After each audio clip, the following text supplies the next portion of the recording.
And here we are, ladies and gentlemen. It's 12 o'clock. Another new day, another day to read more One Piece. Good to see you, Kohagen. Good to see you, Ogata-san. Good to see everyone here today. Let's go ahead and get the formalities out of the way, shall we? Yo, peoples! Kyushu92 here, and welcome back to yet another live reading. I gotta center myself just a little bit. Welcome back to yet another live reading of One Piece. We are going to be reading through Volume 11 of the series, titled The Meanest Man in the East. I just want to say to basically everyone here that I look forward to doing these. When I thought of it initially, I thought, wow, this is going to be a bit of a big undertaking, doing a stream every single day, except for Sundays. And I'm just reading nothing but One Piece. Just reading it from the very beginning all the way until volume 82. And it's like, initially I thought, this is, I wonder if I could even do this. But every single time I do these streams, I feel this immense sense of satisfaction in doing this. And it's like, I couldn't have made a better decision in my life. I'm so happy to do this. So, let's go ahead and get started because we got some stuff to deal with. Volume 11, The Meanest Man in the East. And we get a little bit of a foreword. Oh, I thought the pages were going to have like the synopsis on one page, but they'd gone back to having it on one side of the page and then the other. Let's begin. The Story of One Piece, Volume 11. I'm unmuted. Yes, I am unmuted. I just had to double check. I wanted to make sure that my audio's fine, the visuals are fine, everything is fine. The Story of One Piece, Volume 11. Monkey D. Luffy started out as just a kid with a dream, and that dream was to become the greatest pirate in history. Stirred by the tales of pirate red-haired Shanks, Luffy vowed to become a pirate himself. That was before the enchanted devil fruit gave Luffy the power to stretch like rubber, at the cost of being unable to swim. A serious handicap for an aspiring sea dog. Undeterred, Luffy set out to sea and recruited some crewmates. Master Swordsman Zoro, treasure hunting thief Nami, lying sharpshooter Usopp, and Sanji the high-kicking chef. Searching for Nami, Luffy and his crew head to Arlong Park, stronghold of the ferocious fishman pirates, only to discover that Nami herself is one of them. They learn the story of Belmare, and the origin of Nami's hatred of pirates from Nami's stepsister Nojiko, who also explains how Nami swallowed her hatred and went to work for Arlong, gathering loot to buy her village's freedom. Moved by Nami's secret suffering, Luffy goes toe-to-toe with Arlong, but is hurled into the ocean. Arlong's men, Sanji and the others fight and defeat Arlong's men and rescue Luffy, but they still have to contend with the most terrible foe of all, Arlong himself. So, we got chapters 91 through 99. And we begin with chapter 91, Darts. Kobe and Helmeppo's Chronicle of Toil, Volume 8, The Ship of Vice Admiral Garp. So chapter 91 is the first mention of Garp.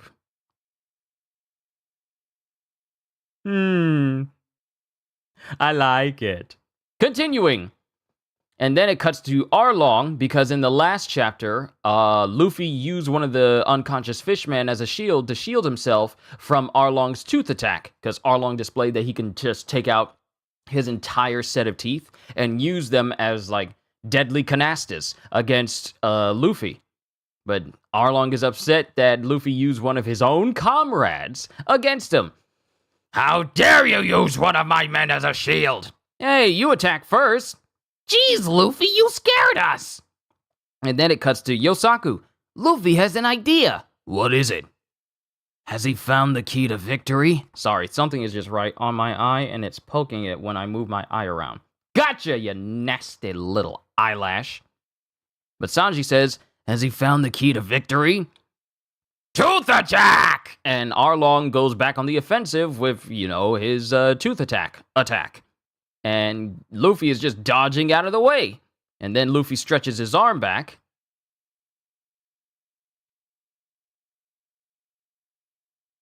and he kicks Arlong directly in the face. Like, he stretches back, and then he kicks Arlong directly in the face, sending him flying once again, and also causing one of his tooth sets to fly across the ground. I did it! Don't you know that my teeth are unbreakable? Because Luffy hit him hard enough to make Arlong, wait, actually, he hit Arlong hard enough to make Arlong spit out his own set of teeth and have them fly across the ground. I thought he knocked them out of his hand, but no, he literally hit Arlong hard enough to make his entire set of teeth fly out. Don't you know that my teeth are unbreakable? As he grows another set. Luffy, are you nuts? That was your big idea? And it cuts to Luffy, who's taken that same set of teeth and put it in his own mouth as he goes, look, now I have shark teeth too. And then it cuts to Yosaku and Johnny, who are thinking, some key to victory. How dare you mock me? As it cuts to Luffy getting slashed across the chest by Arlong. Ah, I've been bitten by a fish. That's what you get for fooling around, goes Yosaku and Johnny. I'm not fooling around, as he keeps chomping with Arlong's teeth in his mouth. Tooth attack! And before Arlong can hit Luffy with this tooth attack, Luffy uses some rubble to block his hit, but it starts to break the rock with, Arlong's fishman strength. And Luffy is just dodging out of the way. Yeah, I know, Kohagen. I know it's disgusting putting another set of teeth in your mouth and then trying to use it. Like, he has his regular set of teeth, and he has Arlong's directly underneath over his own teeth. It's not like dentures. He's just having the set on the top of where the edge of his teeth actually is. Another one. Try to slip away from me. Stinking eyelashes! Annoying. But he dodges out of the way as Arlong tries to hit him even more. And he keeps trying to hit him in different spots, like chomp, chomp, chomp, chomp, chomp. And Luffy's just dodging out of the way. And then it cuts to Luffy, who actually, he gets bitten in his midsection. Arlong manages to grab him through the side, with Luffy screaming out, "Yo! Ugh, that had to hurt!" And then Luffy opens up wide, and he bites down on the shoulder of Arlong. Yeah! And then Luffy falls over with those set of teeth still in his side. How does it feel being bitten by your own teeth? Hurts, huh? And he starts laughing. They may be my teeth, but your jaws are too weak. A shark's teeth are deadly because its jaw muscles have the strength to bite through flesh and bone. As Arlong says this, he bites down on the right arm of Luffy. He just bites down on it. Gah! No! He'll bite off Luffy's arm! And then it cuts to Arlong as he starts bearing down more and more and more and more and more until Luffy grabs hold of Arlong's entire upper torso, like around his neck, and then shoulder throws him so hard onto the ground that Arlong's mouth opens up and he's able to get his arm out. That's how hard Luffy threw him. Are you okay, Luffy? Goes Usopp. And then it cuts to Genzo. If he'd taken one step back, he would have lost that arm. I doubt he knew that. It had to be dumb luck. And then it cuts to Arlong, who puts his hand on the back of his head, and the wind is howling. He doesn't even say anything. He just puts his hand on the back of his head, and he looks at it. Where are all these things that are getting in my eye coming from? That's annoying. Apologies for the distraction. He puts his hand on the back of his head, and he looks at it, and it turns out that Arlong is bleeding. Luffy slammed Arlong hard enough to cause him to bleed from the back of his head. And then Luffy takes those pairs of shark teeth out of his midsection and drops them. See, the manga is far more graphic than the anime. Huh? Where'd he go? Luffy! He's in the water! The water? And then you see this shark fin pop up from the water. Hey, a shark! It's Arlong! And then that shark fin goes underwater. What? He went under. And then it just shows Arlong underwater just staring at Luffy. But Luffy can't see him. Nobody can beat me in the water. I'm even faster in my own element. Did he escape? And it just shows Luffy putting his head down close to the water, trying to see if he can see Arlong. And then Arlong, as it shows like this sheen go across his nose, goes, "Shark darts!" And he shoots out of the water with such speed that he hits Luffy in his side, causing Luffy to get tossed off to the side. But Arlong goes headfirst into his own building. That's how fast he was. What was that? And seeing as how fast he was, even Usopp couldn't tell what happened. And everyone is watching at the crazy speed of Arlong. A torpedo?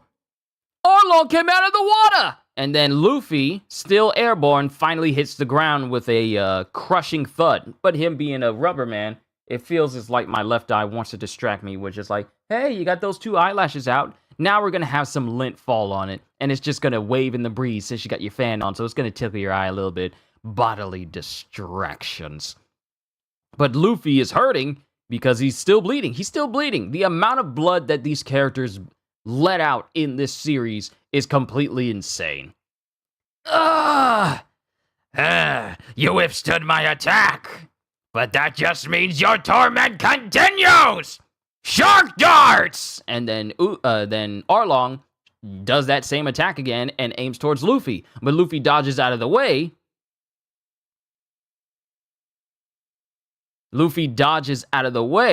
As Luffy's just staring, breathing heavily. And Sanji goes, He really is unbreakable. That stinking shark!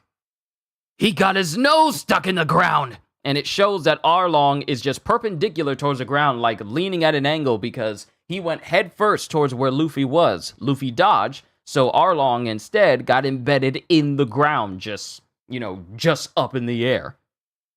But then Arlong is smiling. Shark darts! And he blitzes Luffy again, and Luffy gets hit again. And then Arlong just keeps blitzing Luffy with shark darts, and he keeps getting hit in different places. Luffy, hide! Arlong's back in the water! Brother Luffy, you have to retreat! No. And then Sanji, what are you doing? He's gonna attack again. Run! No way! I'm gonna get him. I'm gonna knock him out. And then it shows Arlong back in the pool, like a spear, pretty much, but with an unbreakable spearhead, with an unbreakable tip. But it shows Arlong back underwater again, and Luffy just standing there, same place. And that, ladies and gentlemen, is the end of Chapter 91. Onwards to Chapter 92, Happiness. Kobe and Helmeppo's Chronicle of Toil, Volume 9, the extradition of Morgan. And we have Axe Hand Morgan, who's apparently being taken in by this Vice Admiral Garp. And Helmeppo's in the background seeing his father being taken away, and Kobe is having to hold him back. I wonder who this Garp fellow is. Like I said, I know who all of these characters are, but for the sake of someone experiencing One Piece for the very first time, I won't say who he is. So that's the reason why I say keep spoilers to a minimum, because this could be someone's first iteration into One Piece by me doing this, and I don't want to spoil them on great stuff. But it cuts back to Luffy as he's standing there waiting on Arlong. Come on, you lousy shark. You've got guts, human, or have you given up? Don't you understand what hide means, Luffy? You're taking the full force of his attacks. If he hits you again, you're doomed. Gum. Shield. And then it cuts to Luffy as he starts pulling on his fingers. What's that? Does he think that'll protect him? And it just cuts to Luffy just pulling his fingers. I know the joke, but I'm not going to use it. He's pulling all of his fingers and stretching it in front of him. But it's not spectacular or anything. He's just pulling his fingers. I'm going twice as fast this time. I'll skewer his worthless heart. Shark darts! And then Luffy appears to get hit by the shark darts. And then it cuts to Yosaku and Johnny screaming, Brother Luffy's hit! but it shows that Luffy's fine as his needle. I hope Arlong is in Gargura's father.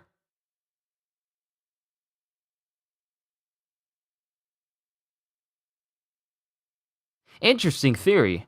I wonder what Gura thinks. I wonder if she even knows about One Piece. But Luffy has saved himself using his Gum Gum shield from getting skewered by Arlong, as Arlong's face goes through his fingers, but it doesn't hit him, as Luffy is smiling looking at Arlong. And then Arlong just goes sailing into his building, sailing into his home, while Luffy jumps from the side. What happened? Is he dead? Goes Usopp. No, he bounced back. And then it cuts to Luffy, who's attaching to the side of Arlong Park. You're finished, Arlong! That trick's not gonna work! He's too ugly to be your father? That is true. That is incredibly true. Gura doesn't look like the type to have an ugly family member. Arlong is ugly, so he is definitely not. That trick's not gonna work! And then we get shark darts. Once again, shark darts! As Arlong comes up through the roof of like the lower half of the building, and Luffy gets hit again. And as we see Arlong airborne, Arlong latches on to like the underside of the awning because it's like a multi-level pagoda. He latches onto the other side of one of the higher awnings and goes, You can escape! You got lucky, you dirty scoundrel! You caught me by surprise! But this'll finish you! Get ready. Gum Gum. Finger net! And Luffy weaves his fingers in between each other. See, when I was younger and I saw the 4Kids anime do this, I was thinking, how does Luffy weave his fingers in and intertwined with one another? It's like a quilted pattern of fingers when he did the Gum Gum finger net. When I thought, I tried it. I tried to do it like Luffy, but my fingers couldn't bend in between each of my fingers in a perfect quilt-like pattern. So I tried it, but I couldn't do it. Get ready. Gum Gum. Finger net!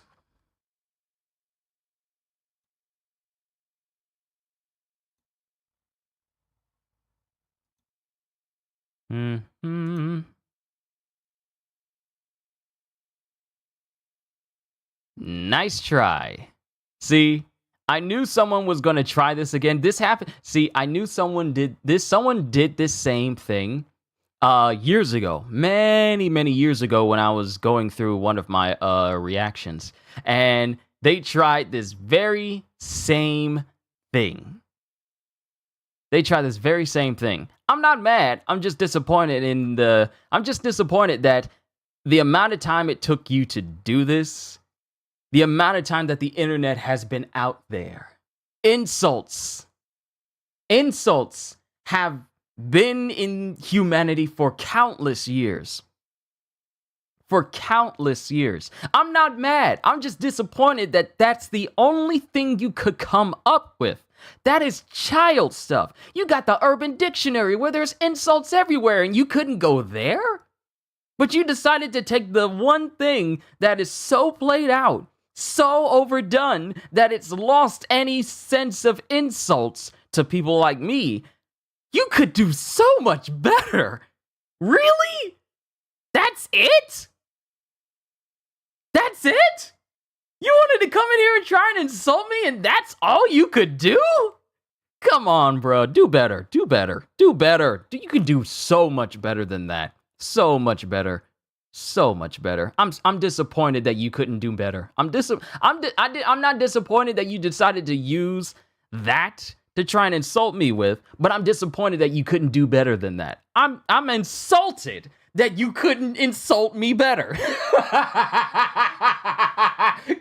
on! This is the internet. You got an unlimited amounts of material, and you couldn't do anything better than that. I feel bad for you that you don't know just how much better you could do. I'm sorry. I am so disappointed in you that you couldn't come up with a better attempt to drop in here and try and insult me. I'm disappointed. I am so 7 minutes. 7 minutes is all I could spare to just mess with you. I'm so disappointed.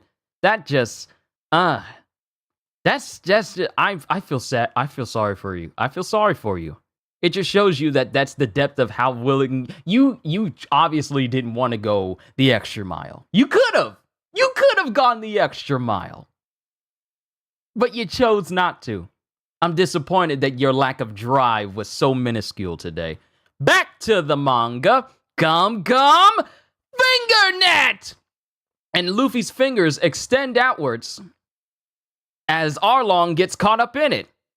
And Arlong kind of loses his balance. Yo, Psycho, what's going on? Good to see you.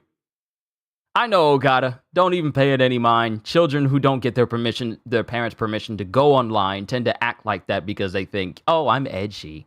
But, they're just dumb. It's unfortunate. But oh well, it takes all kinds. But Arlong loses his entire equilibrium and gets thrown off as he's confused about what's happening. And then Luffy goes, and spear! And with all of his strength, Luffy pins and stabs directly into Arlong, sending him flying back first, down onto the ground.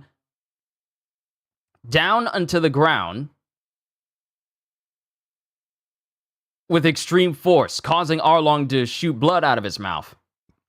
And then it cuts to Usopp, who goes, hey! And then Yosaku and Johnny, it worked! And then it cuts to Luffy, who goes, huh? Is he dead? And then it cuts to Arlong, whose eyes just go full feral as they get very needle-like. And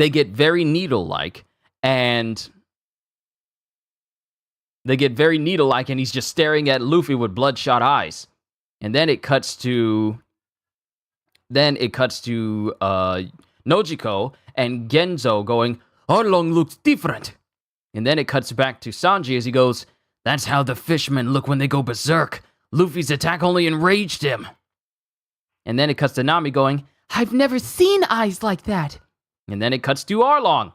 You're human, an inferior creature! And I'm a mighty fishman! As it cuts to Arlong, who grabs Luffy by the hair and starts to sling him around. Now you'll pay! And he throws Luffy into the building with extreme force. Hey, you caught me off guard again. I'm not hurt, but he sure is mad. And then it cuts to Arlong, who's rushing Luffy as he's in this berserker state. And then Luffy dodges out of the way as Arlong punches through the wall. I wouldn't even sweat it. That's just some child starving for attention that apparently his parents aren't giving him. Hey, it's nothing. It's nothing. Ozzy, this isn't the first time that someone decided to type up a racial slur one letter at a time, because I pretty much blacklisted that word on my channel as well. So it's not the first time that's happened. Probably won't be the last either. But the way that I win is I don't get mad at it. I've never gotten mad at it. The first time it happened, I didn't get mad. I'm not going to get mad now because that's what they want. But I am disappointed that with all the potential and all the material that exists on the internet, that's the only small thing that he could come up with to try and insult me. I'm disappointed. His brain is bigger than that, but apparently his drive is not. His ambition is so minuscule, good lord. But Arlong punches through the wall and he grabs a hold of something. And as Luffy's flipping out of the air, Arlong pulls what this weapon is out of the wall, and it's a big old multi-pronged sword. Like, it's absolutely massive. Huh? What's that? It's a giant saw! That's his shark saw. And it's a big, massive, long... It's basically just a long... It has like a sword handle. And a long, broad, I want to say either wooden or metallic shaft. But there's multiple multiple blades along the length of it. Just multiple points along the length of it. And then Arlong jumps up in the air and tries to hit Luffy. And Luffy dodges out of the way. But Arlong, using the same momentum, just starts flipping up the building while he's steadily trying to stab and jab at Luffy. He's just flipping up, cartwheeling, if you will. Sword wheeling up, if you will, up the building as Luffy is dodging away from him. Ow! Ow! Ow! Arlong's relentless! People will learn when it comes to playing the dozens with brothers, you will not win. Exactly. If you think you're going to get me to get mad and upset by typing that up in chat, yeah, it's sad. Because I'm about to clown you and embarrass you in front of all of your friends. But back to more important and relevant matters. Arlong's relentless! Luffy's losing! As it cuts to Arlong as he keeps cutting up and up the building.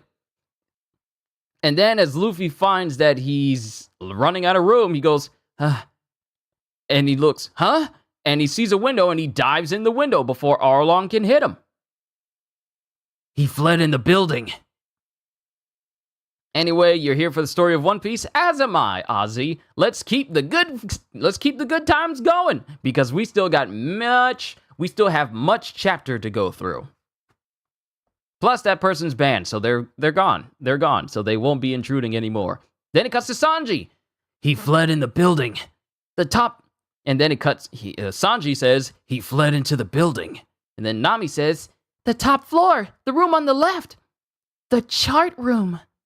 Stay out of my way, little rubber man! And it shows Arlong, who's still in this berserker state. What is this place? And all this paper? This isn't just paper. These are charts. Nami spent the last 8 years drawing them. Fishmen are excellent at gather oceanic data, but without a good cartographer, it's worthless. No one else in the world can draw such accurate maps. Nami's a genius. I see. And then it cuts to Luffy looking at these charts, including one that's still being drawn on. There's nothing more tragic and stupid than wasting one's gift. And then it cuts to Luffy looking at a pen going, this pen has blood on it. Drawing charts for me allows Nami to do the thing she loves best, and soon I will achieve my ambition. Once we have charts of all the world's oceans, nothing can stop the Fishman. The whole world will be my kingdom! And then it cuts to, as Arlong is monologuing, he has his saw right there next to Luffy's neck. This island is a stepping stone to the East Blue! I see. Think you can use that girl as well as I do? And then Luffy puts the pen down. And then he grabs on to Arlong's shark saw. And he holds on to it. And then Arlong realizes something. What? My saw won't move! So, let me just put this into perspective for you. Luffy is holding on to Arlong's shark saw. Mind you, Arlong is in his berserker state where he's currently able to, increase his strength and be even more ferocious. Yet Luffy, sitting here, is holding on to his saw with his hand. And Arlong is unable to move it. He's completely unable to move it. What? My saw won't move! And then Luffy goes, use... And he gets angry as with the force of just his fingers, he breaks the blade. He just breaks the blade, holding on to it. And that's the end of chapter 92. Onwards to chapter 93, going down. Kobe and Helmeppo's Chronicle of Toil, Volume 10. And it was at that moment Arlong knew. He done really messed up. Kobe and Helmeppo's Chronicle of Toil, Volume 10, Vice Admiral Garp lets down his guard, as it looks like Axe-Hand Morgan takes the opportunity to cut into this Vice Admiral Garp. causing the Vice Admiral to kind of fall over. And one thing that's really unique about this Vice Admiral is he has like this little hat on his head that's basically like a hat mask, kinda, that has marine across the back, but it's in the shape of a dog. Can't wait to find out if this person's important into the story or not. But back to the story, chapter 93, going down, Luffy breaks the blades of Arlong's shark saw. My shark saw! What do you think Nami is, anyway? She's an excellent cartographer, even if she is of an inferior species. Compared to the rest of you human vermin, she's quite intelligent. She's rather like a spirited kitten, a charming one. Nami will continue to draw sea charts for me in this room forever. I'll feed her. I'll buy her all the beautiful clothes she wants. She will want for nothing, and all she has to do is the thing she loves best. After all, we're shipmates. And then it cuts to the outside as someone is going, "Hey, what happened to Luffy? What's going on up there?" And then it cuts to Arlong, who goes, "What?" As it cuts to Luffy, who's just who kicks the table, apparently outside of the building. "Hey, What's that? ah!" And Usopp is just watching. And it's the same desk. It's the desk being sent outside. It's a desk. It's just a desk. Whew, I was afraid it was Luffy. Geez, partner, don't you have any faith in him? And then Nami realizes that it's her desk that's being thrown outside.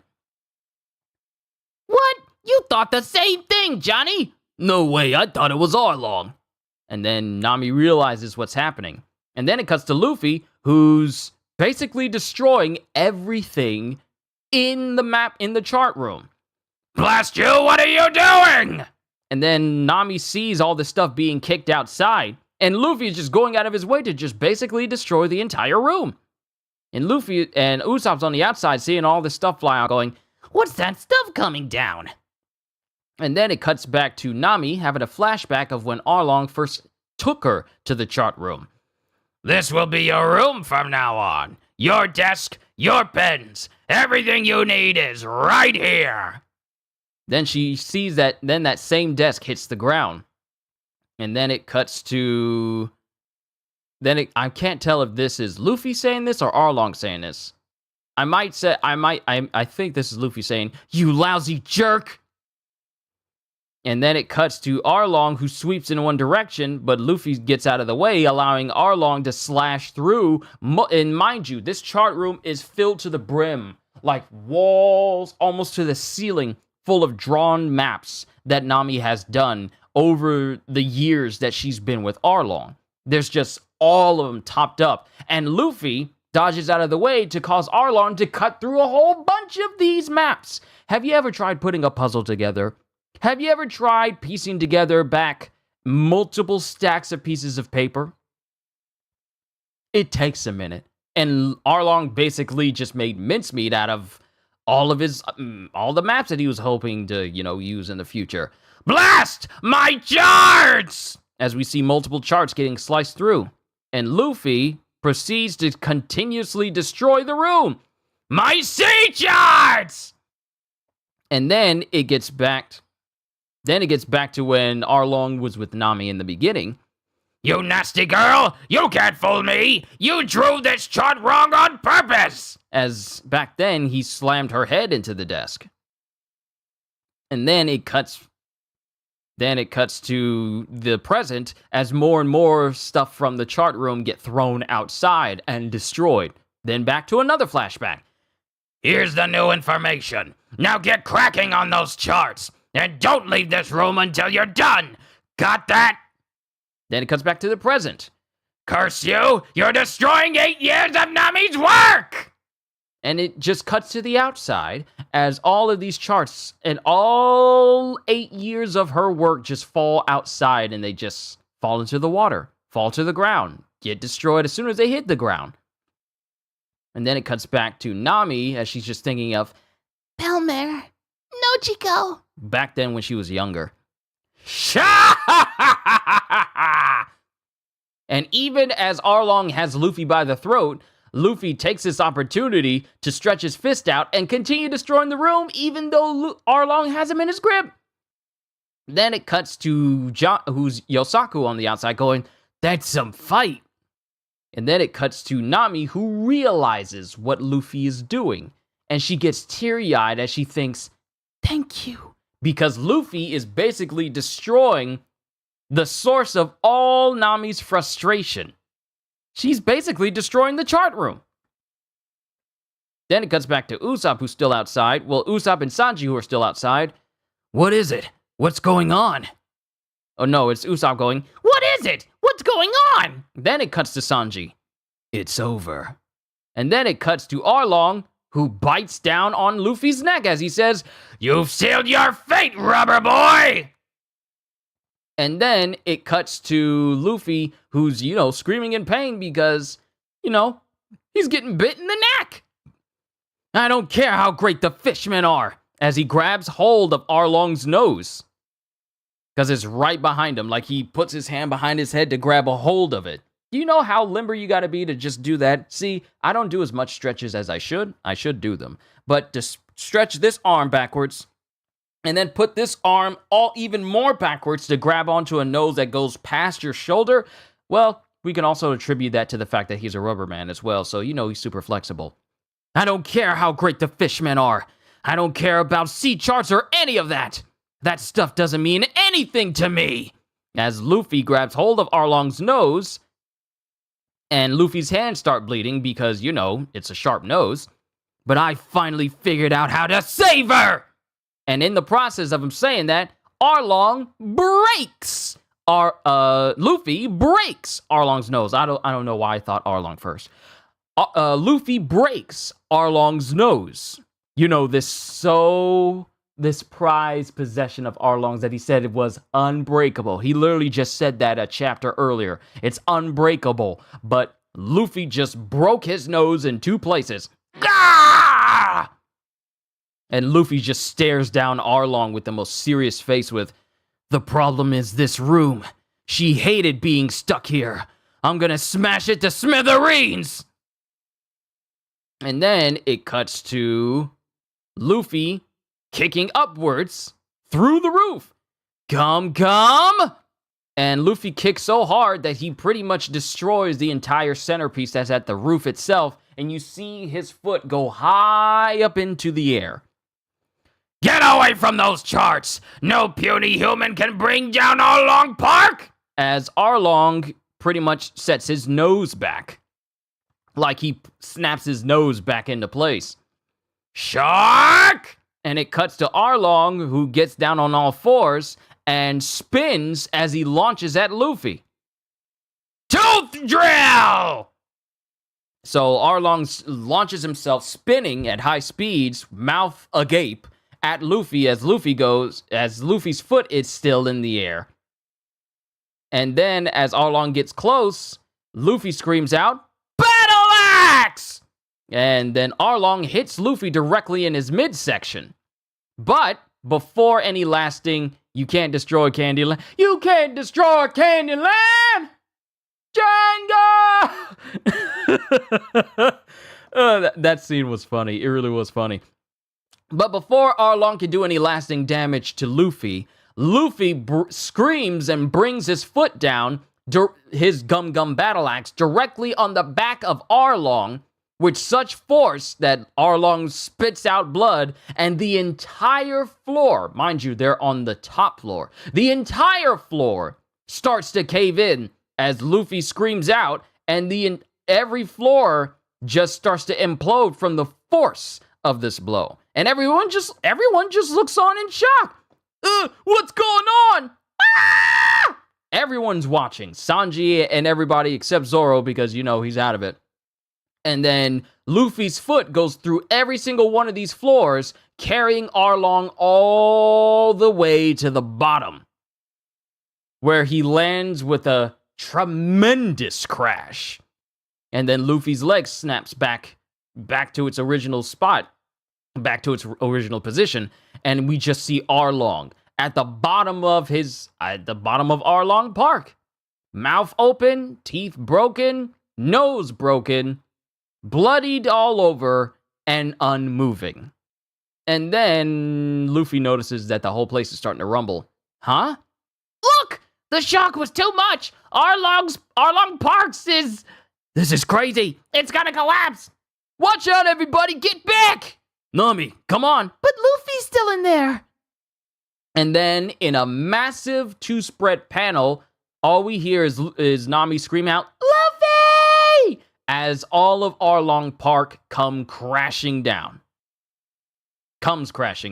And that is the end of chapter 93. Onwards to chapter 94, The Other Villain. And I find it funny how we still don't have any SBS right now. But Arlong Park comes crashing down, and Zoro is still on the outside. And he's sleeping this whole time. The only thing that wakes him up is a piece of rubble that hits him in his midsection. Ugh! What's going on? What's all the racket? And then we just see Arlong Park as the mist starts to settle, as the building has finished, Are you reading the physical volume? Yes, I am! I'm reading all of them. I'm reading all of them, Karma! But yes, I'm reading the physical volumes, because there's nothing like reading paperback. There's nothing like it at all. But yes, Arlong Park starts to settle, and the mist starts to disappear. And then it cuts to the citizens going, Arlong Park is in ruins! Whoa. What happened in there? Who won? Goes Sanji. With everything destroyed, you don't think? Luffy! And then we hear a pop sound, and it's Luffy, as the sun shines down on him covered in shadow, as he's the one who stands out. He's the one who stands out amongst all of the rubble. Luffy! Ah! And both Yosaku and Johnny are just crying. Translation being, brother Luffy. That's what they're saying, but they're crying the whole time. And Luffy is just covered in blood. And he's just standing there. And Usopp is going, Is he alright? And then Luffy yells, Nami! And then he goes, You're one of us now! And then it just cuts to Arlong, still plenty unconscious. And then Nami gets massively teary-eyed and she goes, Uh-huh. And then it cuts to Usopp, who goes, He won! He did it, Nojiko! He won! And as Sanji tries to, embrace Nojiko, Nojiko instead embraces Mr. Genzo. Mr. Genzo! It's like a dream. I never thought I'd see this day. Arlong Park has fallen! And all of the citizens of Cocoa Village just erupt in hoorays and cheers. And as everyone is cheering, it cuts to Luffy, who goes, Hee. And then we get someone who shows up while everyone is having such a good time. Someone shows up and goes, Hold everything! And then it cuts to the citizens who go, Him! And it's Captain Nezumi. It's my lucky day. I saw the whole thing. Well done. It could have been a fluke, but somehow you 2-bit pirates defeated the fishmen. Now, thanks to you, the gold I was supposed to give to Arlong and all the treasure in Arlong Park are mine. Throw down your weapons. Your valiant deeds will go on the record of Captain Nezumi of Navy Unit 16. And before Captain Nezumi can do anything, Zoro comes in and grabs Captain Nezumi by the back of his head, and you just see crunch sounds as apparently Zoro is like crushing the dude in his grip.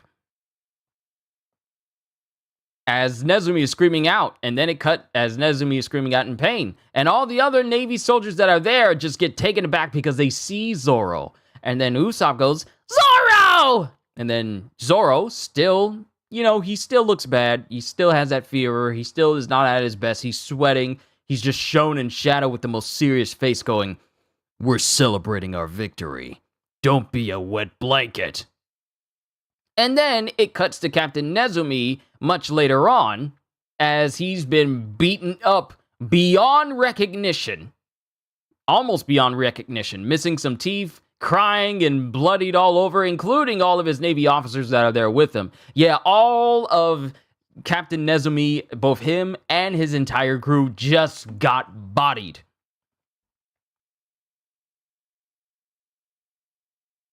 And then it cuts to Captain Nezumi, who's laying on the unconscious bodies of his own men, going, "You'd better not mess with me. I'll make you regret it."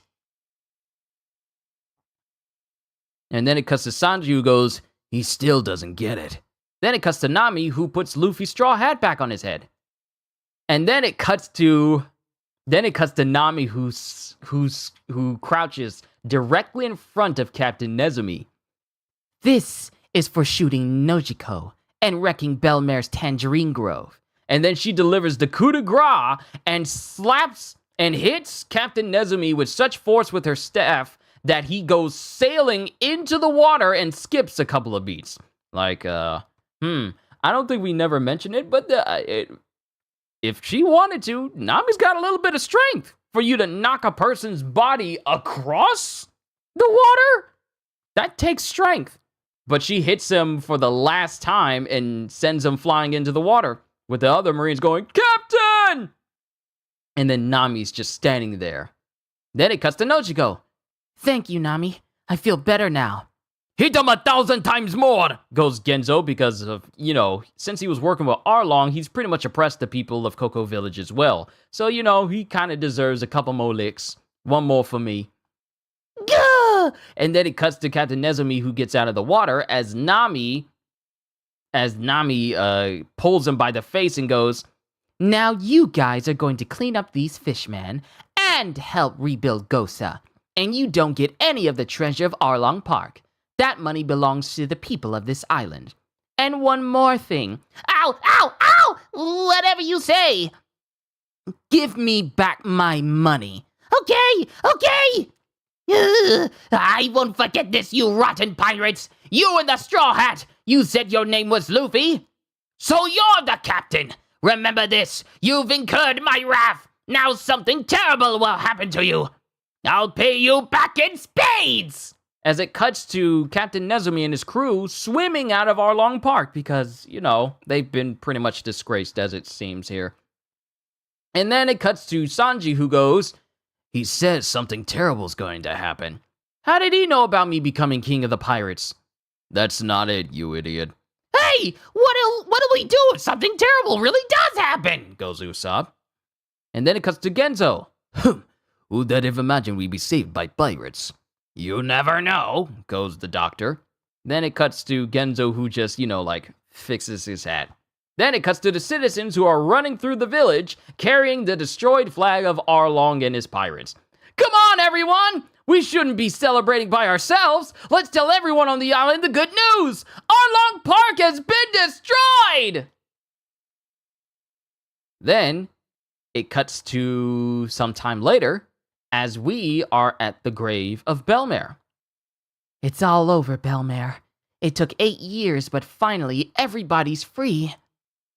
Mr. Genzo, Nojiko? If Belmare were still alive, do you think she would have stopped me from becoming a pirate?" "I'm sure she wouldn't have wanted her precious daughter joining those sea wolves." "Of course not. Would you have listened if she tried to stop you?" And then Nami sticks her tongue out and goes, "Absolutely not." And then it cuts to someone screaming. And it's Sanji going, "They're still at it." "Yeah, but it'd take a normal person 2 years to recover." "It's crazy that he can even move." And it cuts to the doctor of Cocoa Village, who's properly stitching together Zoro's wound from Mihawk. So it's the doctor from Cocoa Village that properly stitched up Zoro's Mihawk wound.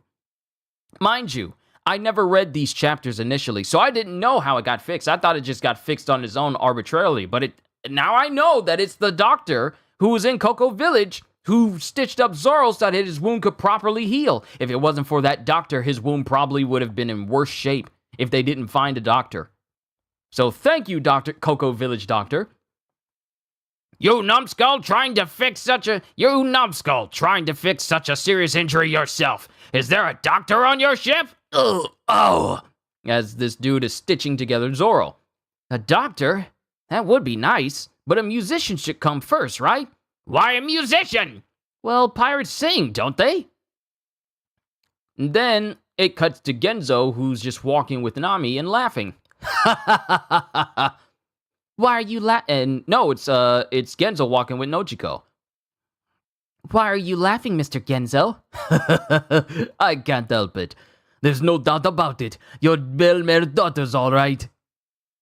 Naval Base 16. Hello? Hello, Navy HQ. HQ? This is Captain HQ. Hello? Hello, Navy HQ. HQ, this is Captain Nezumi, MC00733 of Unit 16. I have a request. You don't have to shout, I can hear you. Navy Unit 16 Telesnail. Do you hear me? The pirate Luffy, who wears a straw hat, and his 4 henchmen should be considered enemies of the state. So that's how it got started. I didn't know the exact moment. I didn't know. I told you, my memory of the beginning of One Piece is incredibly sketchy. But see, in this moment, page. See, it's so much different than seeing an anime episode to episode, reading the pages themselves. It brings about such a different feel.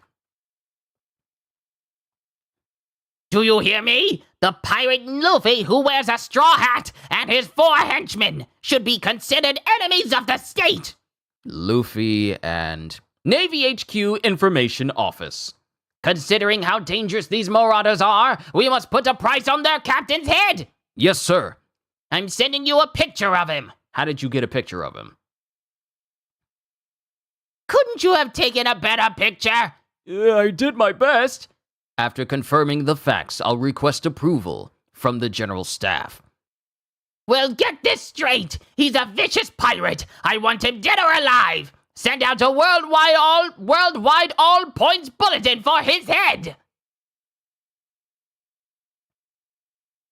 Did you know that the Straw Hats never named themselves? Yeah, I did notice. They never call themselves the Straw Hat Pirates. They never call themselves the Straw Hat Pirates, but they're known as the Straw Hat Pirates, and everyone calls them the Straw Hat Pirates.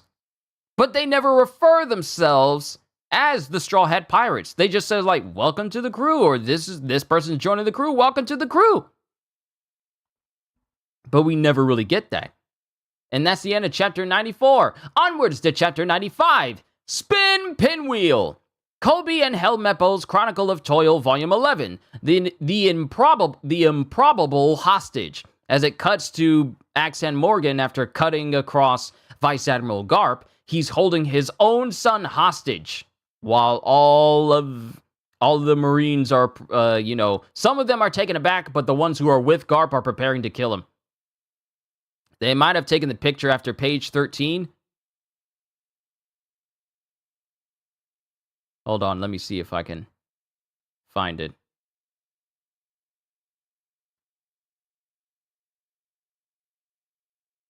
I think they might have taken the photo. Hold on. When Captain Nezumi popped up. Hold on, let me see. I'm looking. I'm trying to find to see if there's one who's taken a photo. Who's taken a photo of Luffy. I don't see if there's someone taking a photo, because when it comes to Captain Nezumi walking up, everyone is holding a gun of some kind. Every one of them.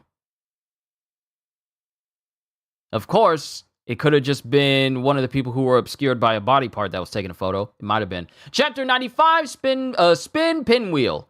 And like I said, Axan Morgan is holding his son. No, you mean implied because of a skip in time. Gotcha. I understand. But Captain Axan Morgan is holding his own son hostage while other members on the ship are kind of taken aback by him holding his own son hostage, but the people who are following Garp are prepared, like they got their swords prepared to fight. So, yeah. Night fell at last. The sea was calm once more, as people are partying and having a good time in Cocoa Village for the first time in, I want to say, 8 years. The whole island celebrated that night, and continued on through the following night. Everyone was living for the moment. Everyone lived to laugh. And it cuts to Luffy, who's just eating a ton of meat. He's literally eating meat on a stick, and he's carrying 3 more in between his fingers for to eat. Like, I wonder how that tastes. Just a big old roast that's on a long piece of bone, and you're holding the more dry, cleaner end, and you're just eating off of it. I wonder what that's like. Sometimes the food in One Piece be making me hungry. Boy, did I eat. Sometimes it's good to do nothing but eat. Hey, Sanji, that melon you were eating, was there something in it? And then it cuts to Zoro, who's just looking at Luffy going, what's with all the meat? And it cuts to Sanji answering, going, yeah, it was prosciutto and fresh ham. Prosciutto and melon? Where'd you get that? I don't know. The place is one big party. Now, where did I get it? I've had my fill of food. I'll go look around, as Luffy's trying to look around for more, because mind you, he has 3 things of meat in one hand. He's already eaten 1 in his mouth, and he has some more in his other hand. This man is just carrying meat in between all of his fingers for eating. That's 6 pieces of meat, not counting the one he's already eating right now. I'll go look around. All he does is eat. Now I'm gonna find me a girl, says Sanji as he takes off. And then it cuts to Usopp as he goes, and that's how I brought down the fishman. I'm Captain Usopp. Now I'm gonna sing. And then all the people who are, that's for sure, I'm eating a meatball sandwich right now. Look, I need a big sandwich. I know later on, my mom said that she was going to be cooking some jambalaya with some corn. So that sounds nice. But I need something for a snack before that happens. But Usopp is out here lying, and people are just believing him. Hooray! Give me your autograph! Then it cuts to Genzo, who walks up to the grave of Belmer. Want to make sure I didn't skip anything. I did not. Belmer, your daughters have grown into wonderful, strong young women. Looking at them is almost like seeing you alive again. And Genzo just pours one out for Belmer over her grave. From now on, we're going to make the most of our lives. There have been many sacrifices. There have been so many sacrifices. So it's time for us to live our lives to the fullest and laugh like fools. And then it cuts to someone screaming, Prosciutto and ham! Huh? Aw, there's no food here, because it's Luffy who just ran up on Genzo. I'm going back. Hold the kid! It's a grave. Did somebody die? Yeah, somebody died a long time ago. Well, in that case, please accept my condolences. Huh? Accept my he says, please, he doesn't even say the word correctly. He says, please accept my condolences. Huh? Accept my condolences? My condolences? Condolences? Huh? It's condolences. Yeah, those. Listen, kid. Nami's going to sail off with you pirates. It'll be a dangerous voyage. But if you guys do anything to make her unhappy, I'll kill you. I wouldn't do any. Do you understand? And then Luffy just like, because Luffy's all like, I wouldn't do anything. And Nami says, do you understand? I understand. And then it cuts to Nojiko, who's sitting with Choba. Huh, you're no fun. What do you mean? I thought you'd be upset because this didn't happen in time to save your father. I thought that at first. Then I realized regrets are a waste of time. Cheeky boy, as Nojiko grabs onto Choba's face. Ow, ow, ow! Why are you pinching me? What did I do? I was all set to pick on you again. Ah, you're doing a good job already, you tattooed meanie. And then Nojiko's just laughing at Choba. Being a meanie's fine by me. Oh, by the way, prosciutto. I knew I was saying it wrong. I knew I was. Because I remember later on in the story, I was calling something creme bouche, but it was croquem bouche later on in the story. But thank you for correcting me, because sometimes I mispronounce words. Thank you for the enunciation. But it's prosciutto and meat. Prosciutto, and melon. So it was prosciutto that Sanji was saying earlier. Thank you, Kohagen, for the enunciation.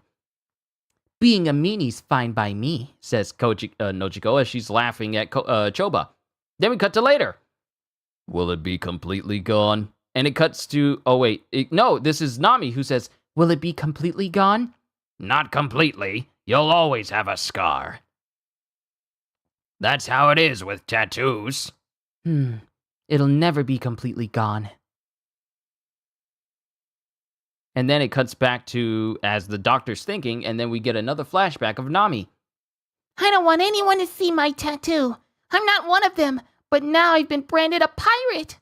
Nami. And then Nami's just thinking on back then. Nojiko, you got a tattoo? So what? I'm just like you, Nami. Oh, wait, she just says, So what? It's nothing. It's just a decoration. And then it cuts to Nojiko. She goes, I'm just like you, Nami. And she's laughing with Nami. But... And then it cuts back to Nami going, Doctor, I want you to give me this tattoo. Ah? Here. So now interesting. And then it cuts to everyone who's dancing and enjoying themselves. Those two sure can dance. And then it cuts to, and it's showing that Yosaku and Johnny are just having a good old time, having fun, just enjoying themselves. Usopp's in the background going, Song number 6, Usopp's cheer! And then all the fun starts to fade as the new day starts to transition in. The morning of departure, as the citizens of Cocoa Village begin to see off Luffy and the crew. Then we get Yosaku and Johnny. We're going back to being bounty hunters. Thanks for everything, Luffy. We'll say goodbye here. Hope we meet again someday. And then it cuts to Luffy going, okay, you guys take care. You too. She's not here yet. Maybe she's not coming. Nami's not coming? Why not? Goes Sanji, because, it's Sanji. There wasn't any I'm thinking in my head how to pronounce this. You just said it. Prosciutto. There wasn't any prosciutto anywhere. I said that wrong. I said that weird. There wasn't any prosciutto anywhere. And then it cuts to Genzo as he goes, what? She's going to leave all the money? All 100 million berries? She can't travel without money. Besides, she risked her life for it. Then it cuts to Nojiko. She goes, she says it's okay. She'll just steal more. I told her to take at least a little money, but once her mind is made up, she won't budge. That fool, we're the ones who owe her. And then it cuts to Nami who screams, set sail now! Huh? Nami? And then Nami just starts running full speed. She started running? What's she up to? She said to set sail, so let's do it. And then it cuts to Genzo who goes, don't tell me she's going to leave without giving us a chance to thank her. No way! Raise the sail! And then Nami just keeps running full tilt towards the dock. Stop! Nami! Let us thank you properly! Hey, they're sailing, but we wanted to thank you guys one more time! Wait! Nami! You can't just leave us like this! And then it cuts to Sanji as he goes, are you sure we should let her do this? She should leave the way she wants. And then Nami weaves in between the different people in the crowd. And then as the ship gets far away from the dock, she launches high into the air and then lands on the ship and goes, why? And then Nami just stands there. And as she stands there, she opens up her shirt, like she just lifts her shirt just a little bit, and you see wallets just fall out of her shirt. Hey, my wallet's gone! Mine too! So's mine! And mine! Mine is gone too! Take care, everybody! And Nami pretty much just ran towards the crowd, had Luffy and the crew set sail so that she could leave them 100 million berries, but in return, she stole all of their wallets. She stole all of their wallets. Take care, everybody! Why you? She tricked us! And everyone's mouth is just held open, including Yosaku and Johnny's. They all got robbed. Every last one of them got robbed. And then it cuts to Usopp, who goes, She hasn't changed one bit! She could double-cross us again. Way to go, Nami! This is Sanji saying this. And then Luffy's just enjoying this whole matter. You thieving cat! Come back here! Give us back our wallets! And then Nami's just laughing on her own. She's just laughing as they're screaming, Troublemaker! Come back soon! Take care! We're grateful to you all! And then it cuts to Nami thinking, Bellmare, I'm off. Hey kid, don't forget your promise! as it cuts to Luffy looking back at Genzo, and Genzo's just giving him the eye. And then Luffy just puts out a thumbs up. Bye, everyone! I'll be back! And that is Nami sailing off with the crew. The chapter's not over with, though. We still got to keep going. And then it cuts to everyone who's just done with everything. They're just sitting on the dock watching Luffy and the crew sail off. Ah, she got us, Goes Nojiko. That sister of mine is something. Have fun, Nami. Look at this, Mr. Genzo. Huh? What's this? What's this, Doctor? She had this tattoo done. What is this symbol? It's a tangerine and a pinwheel, she said. Huh? Mr. Genzo, where's your pinwheel? I won't be needing it. I won't be needing it anymore. Wow, so the inspiration for her tattoo was of that of Bellmare and Mr. Genzo, apparently. I like it. I like the closure of knowing that information and seeing it happen for myself. Huh? Mr. Genzo, where's your pinwheel? I won't be needing it anymore. And then it cuts to back in time when Bellmare first got her hands on Nojiko and Nami. No, Mr. Genzo, don't come near Nami. I just want to see her smile. You make her cry because you look so scary. But what can I do about it? How about this? This'll make her laugh, won't it? I'll wear it from now on. Come on, laugh for me, Nami. And it's him putting a pinwheel in it. The reason why he had a pinwheel in his hat was because Nami was scared of him at first. So he put the pinwheel in his head because it would pacify Nami when she was a baby.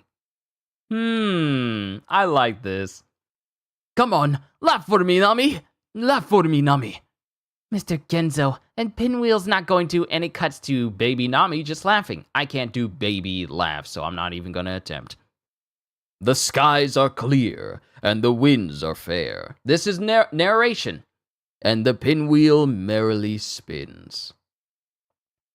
Hey, she's laughing. And it shows the grave of Bellmare with a single tangerine, Mr. Genzo's pinwheel, and Luffy and the Mary sailing off into the horizon. And now, it's the end of chapter 95. Onwards to chapter 96, The Meanest Man in the East. Kobe and Helmeppo's Chronicle of Toil, Volume 12, Morgan Runs. And apparently Morgan's managed to get himself a little dinghy he can sail off in as he's still holding his own son hostage. Wonder how that ends. Now we continue! And it cuts to Nami going, Did you raise the price again? You're charging too much! And it cuts to like this little bird that has like a bag with a newspaper on it. If you raise it again, I'm not buying from you anymore. What's a newspaper or two? Goes Usopp. And Nami goes, It adds up if you buy one every day. You're done collecting money, aren't you? Now that's how you end an arc, top 10 if not top 5. Look, there's still so many more arcs we have left to go. But now we have, let's just count off the people we have in the crew right now. Luffy, Zoro, Usopp, Sanji, And now, Nami. How many arcs have we been through already? Like, we've been through 10 volumes. We still have much more to go. Oh, we still have much more to go. I'm still not done with that top shelf. We still got to move to that entire second shelf. And once we're done with that entire second shelf, then we'll be in the end game. It'll be end game once I get to Dressrosa. It'll be end game once I get to Dressrosa. Can you show the cover? Absolutely. Yeah. I always show the cover. I show it at the beginning, but this is what the cover looks like. Luffy, Sanji, Nami, Usopp, and Zoro. And this is how covers were. This is how covers were for like the beginning of One Piece for a while. Actually, hold on. Let me make sure you guys can actually see it. This is how the volume looks. I know it looks kind of a little bit shiny because of the white balancing, but this is how the volume looks.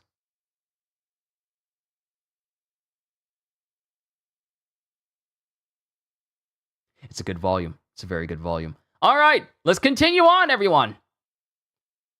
If you raise it again, I'm not buying from you anymore. What's a newspaper or two? It adds up if you buy one every day. You're done collecting money, aren't you? Don't be stupid. Now that Arlong's gone, it's time to make money for myself. I don't want to be a penniless pirate. Stop squawking. I'm trying to develop the ultimate killer, the pepper sauce star.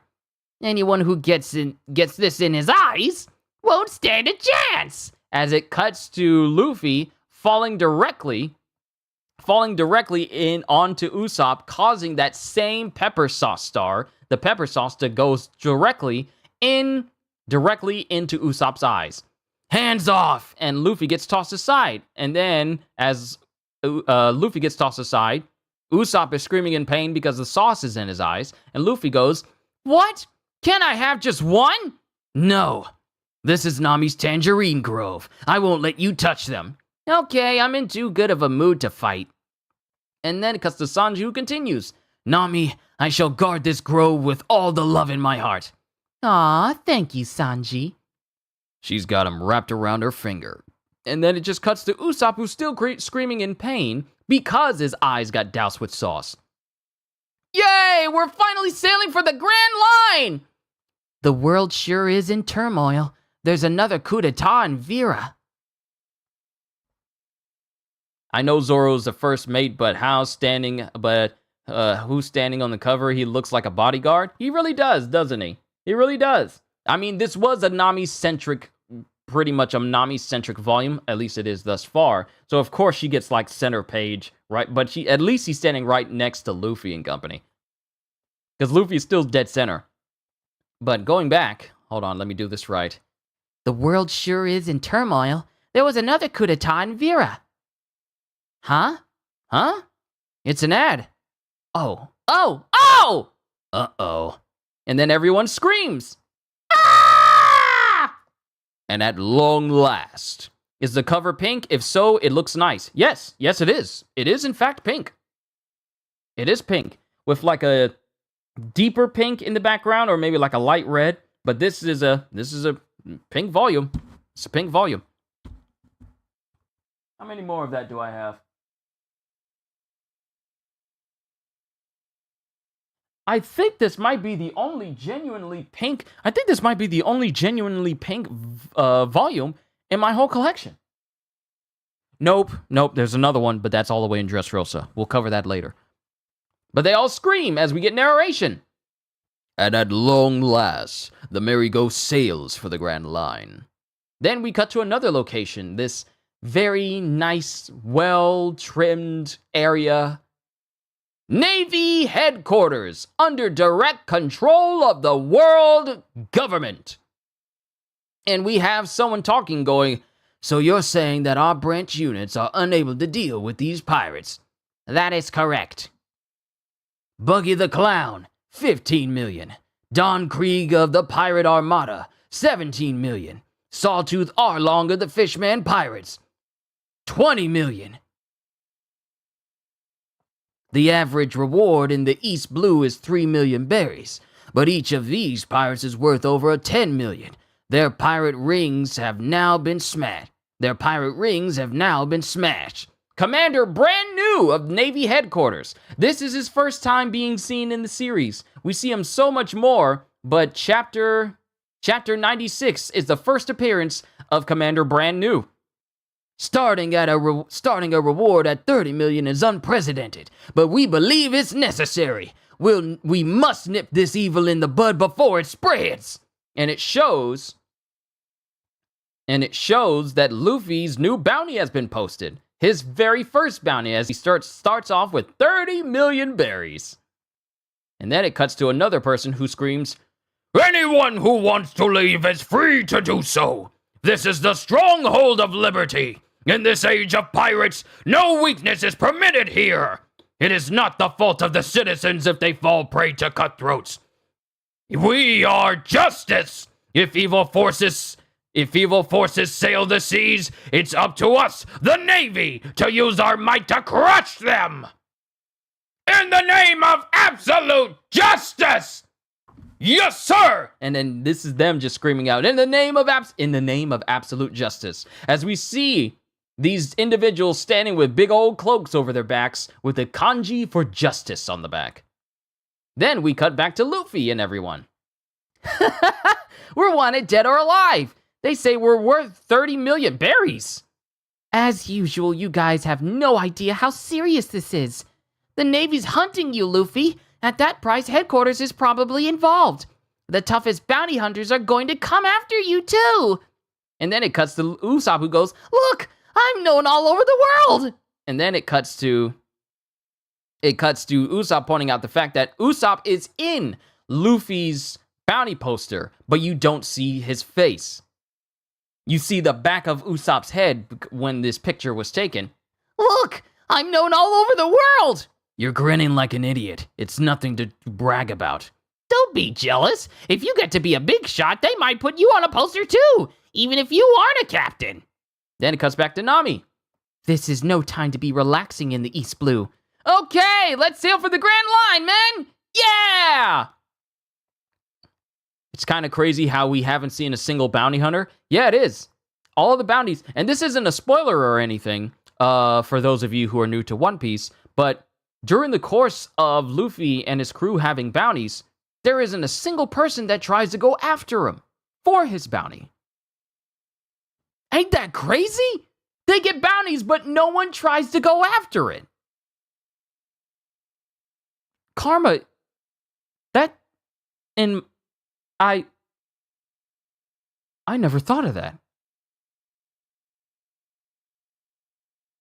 I never thought of that. No one tries to go after Luffy's bounty. No, someone tried. Someone attempted. But that's later on. I won't mention where it was attempted, but I know exactly where someone tried it simply because his bounty changed to a high degree. But that was during, I'll say what arc it happened in. That was during the Wano arc. And it was when people's bounties changed. I won't go into much detail because I don't want to spoil it for any potential newcomers to One Piece watching my read-through. But there is someone who tries to go after it, but that's more out of frustration than actually just going after. That's more out of frustration than this individual going after Luffy's bounty later on. It's more of an annoyance of going after his bounty than him actually going after his bounty to profit from it. But we'll talk about that later once I'm fully caught up, or in another stream where we're all caught up with One Piece already. But yeah, it kind of happened a little bit further then, but that was, like I said, but you're still right, Karma. No one's really tried to go after any of their bounties for the sake of going after their bounties to get paid. No one's ever attempted. No one. Ever. It's weird. Now that you mentioned it, that thought's never going to leave my mind now. Thank you, Karma. Thank you. Now it won't leave my head. But it cuts to Luffy going, sorry, we need to continue. I've already gone too long with that little rant there. Okay, let's sail for the Grand Line, man! Yeah! Hey, there's an island. There it is. If we see that island, then we're approaching the Grand Line. That's where the famous Rogue Town is. They call it the town of the beginning and the end.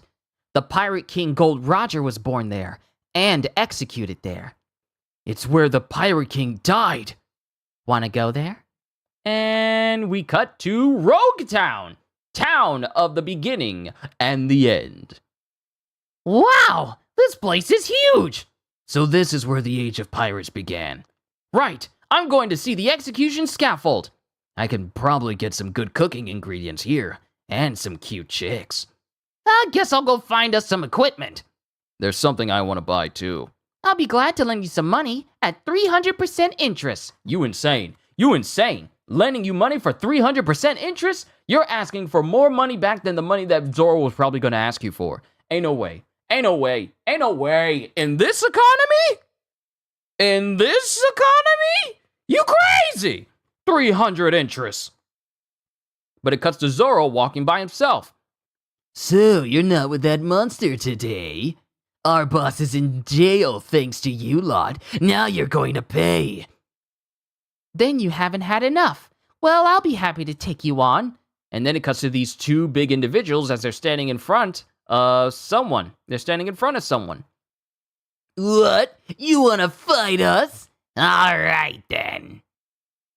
Die! And let that monster know that because of him, our dreams of entering the Grand Line are ruined! In any economy, not just in today's economy, in any economy. 300% interest for a loan? Ain't no way. Crazy. So these big, large pirates try to assault this person, and this person puts their hand down, and Zoro is preparing to fight, but this woman cuts down these two pirates in an instant. And then she falls over and trips on her own feet, causing her glasses to fall off. And then everyone is just laughing at her, and she's trying to search for her glasses, like Velma in any Scooby-Doo episode. And she falls over and hits her face, and she goes, ow! And then everyone's laughing at her. Oh, huh? You sure are strong, sister! Hey, are these yours? Oh, sorry. Thank you very much. And then Zoro just looks at this person, massively perplexed. On a certain island? Ah! Hawkeye! No! What are you doing here? Don't get excited. I'm not here because of you. Where's your captain? Camping on this island? How careless. And then it cuts to someone running up going, boss! And then it cuts to someone who's just chilling by themselves. I recognize this individual. I recognize the other. Huh?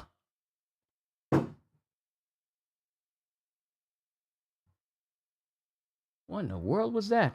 That might have been my door thing hanging up on the door. It fell off. Just put it on the banister. But, I recognize these individuals who are all cloaked in shadow. Hawkeye, this is unexpected. I'm in a bad mood. You here to challenge me? I don't challenge one-arm has-beens. I found an interesting pirate. He reminded me of a story you told me long ago. About a boy in some little village. And then everyone goes, what? No way! And this individual turns out to be Shanks! So, you're here, Luffy. Red-haired Shanks, pirate captain. Mihawk just dropped in on Shanks and company. Sea Dogs, break out the grog! We're gonna celebrate! Grog? But what about your hangover? Fool, how can I not drink on a day like this? You drink up too, Hawkeye. And of course, in the anime,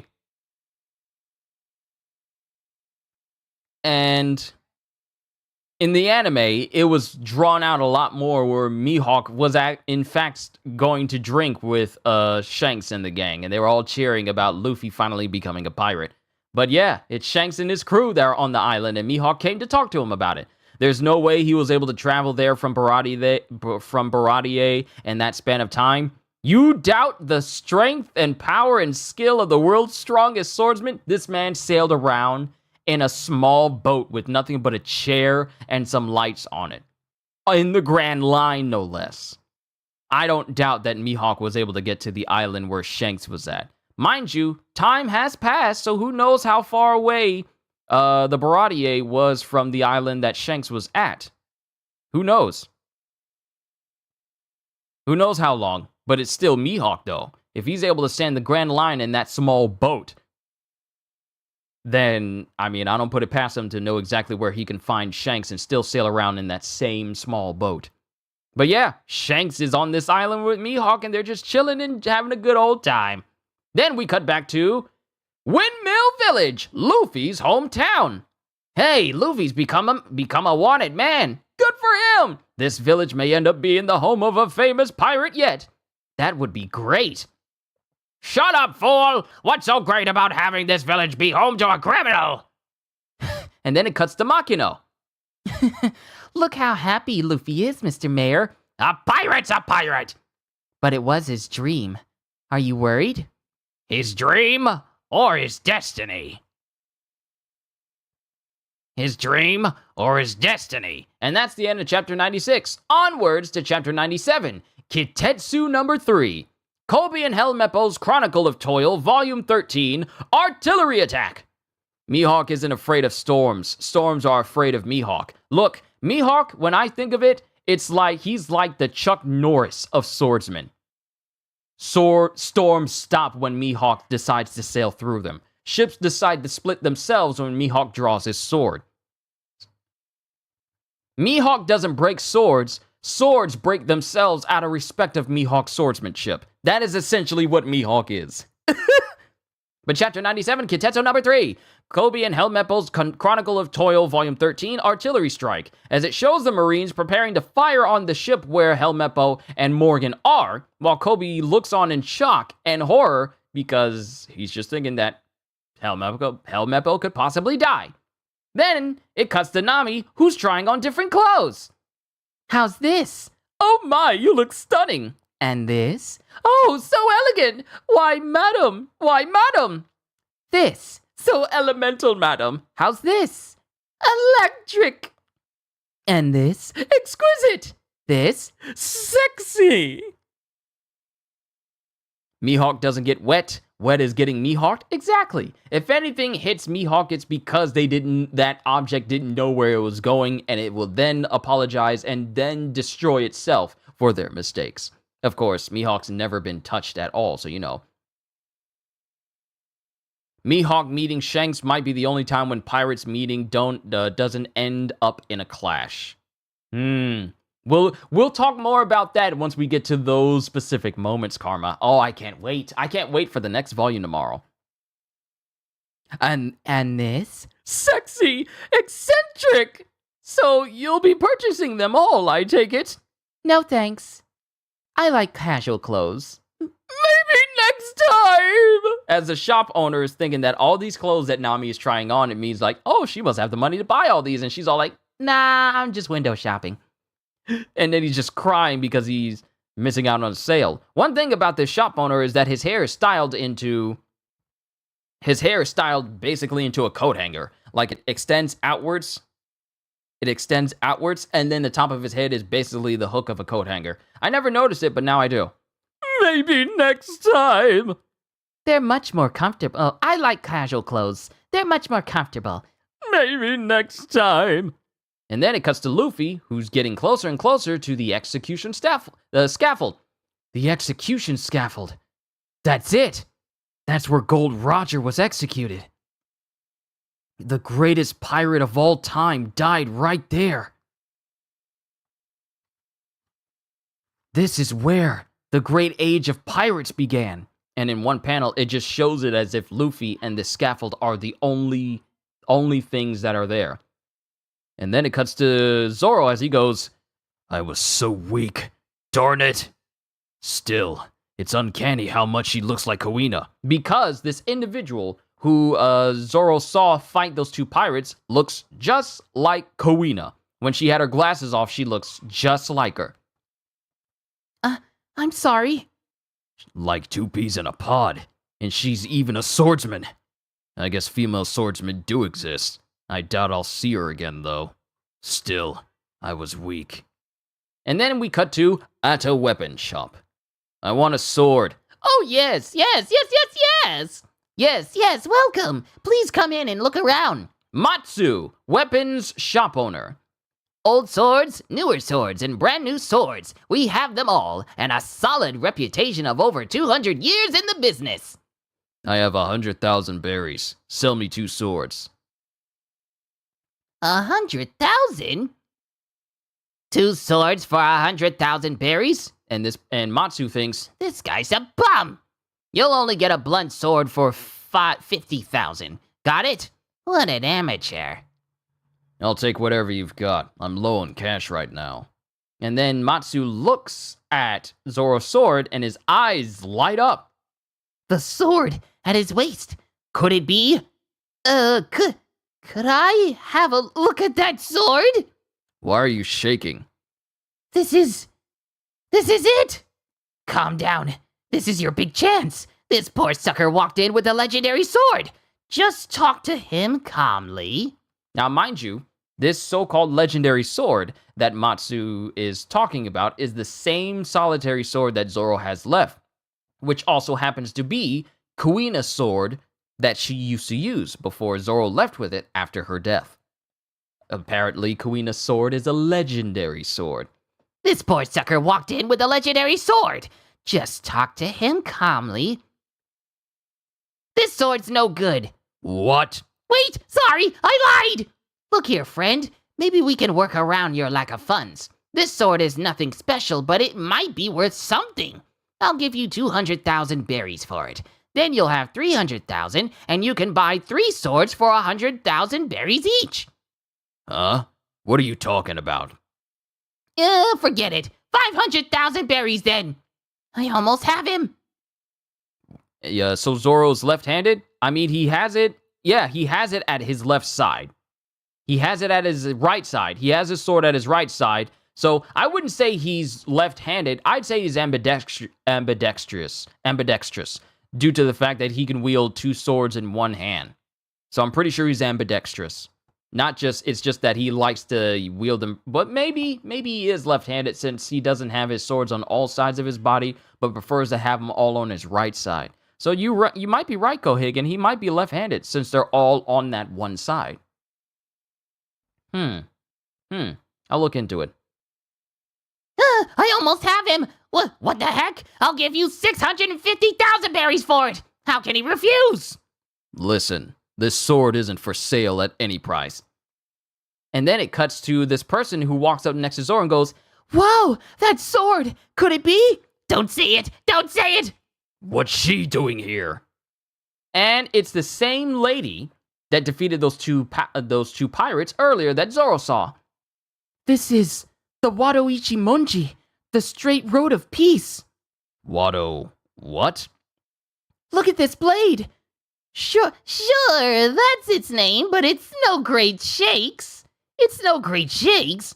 No great shakes? Are you nuts? This is one of the great 21. It's a famous sword. Just look right here. This sword's worth 10 million berries. And this dude gets mad and upset because he doesn't want to tell Zoro the true worth of the sword because he thinks that Zoro won't sell it to him. And plus he thinks that Zoro's an idiot. You idiot, why'd you have to tell him that? Why you? I'll sue you for damaging my business! Damaging your business? I'm sorry, did I say something wrong? I've never seen such a beautiful sword, I couldn't help myself. You're here to pick up Autumn Rain, right? I've polished it. What's a novice like you doing with a famous sword anyway? And it shows this individual as she fumbles trying to catch her own sword, and she winds up crashing into some other swords. What are you doing? Leave that sword and get out! That idiot girl saved you. But she's right. That sword is wasted on someone like you who doesn't know its value. It is a famous sword. There are swords worth 50,000 berries in that barrel. Pick 2.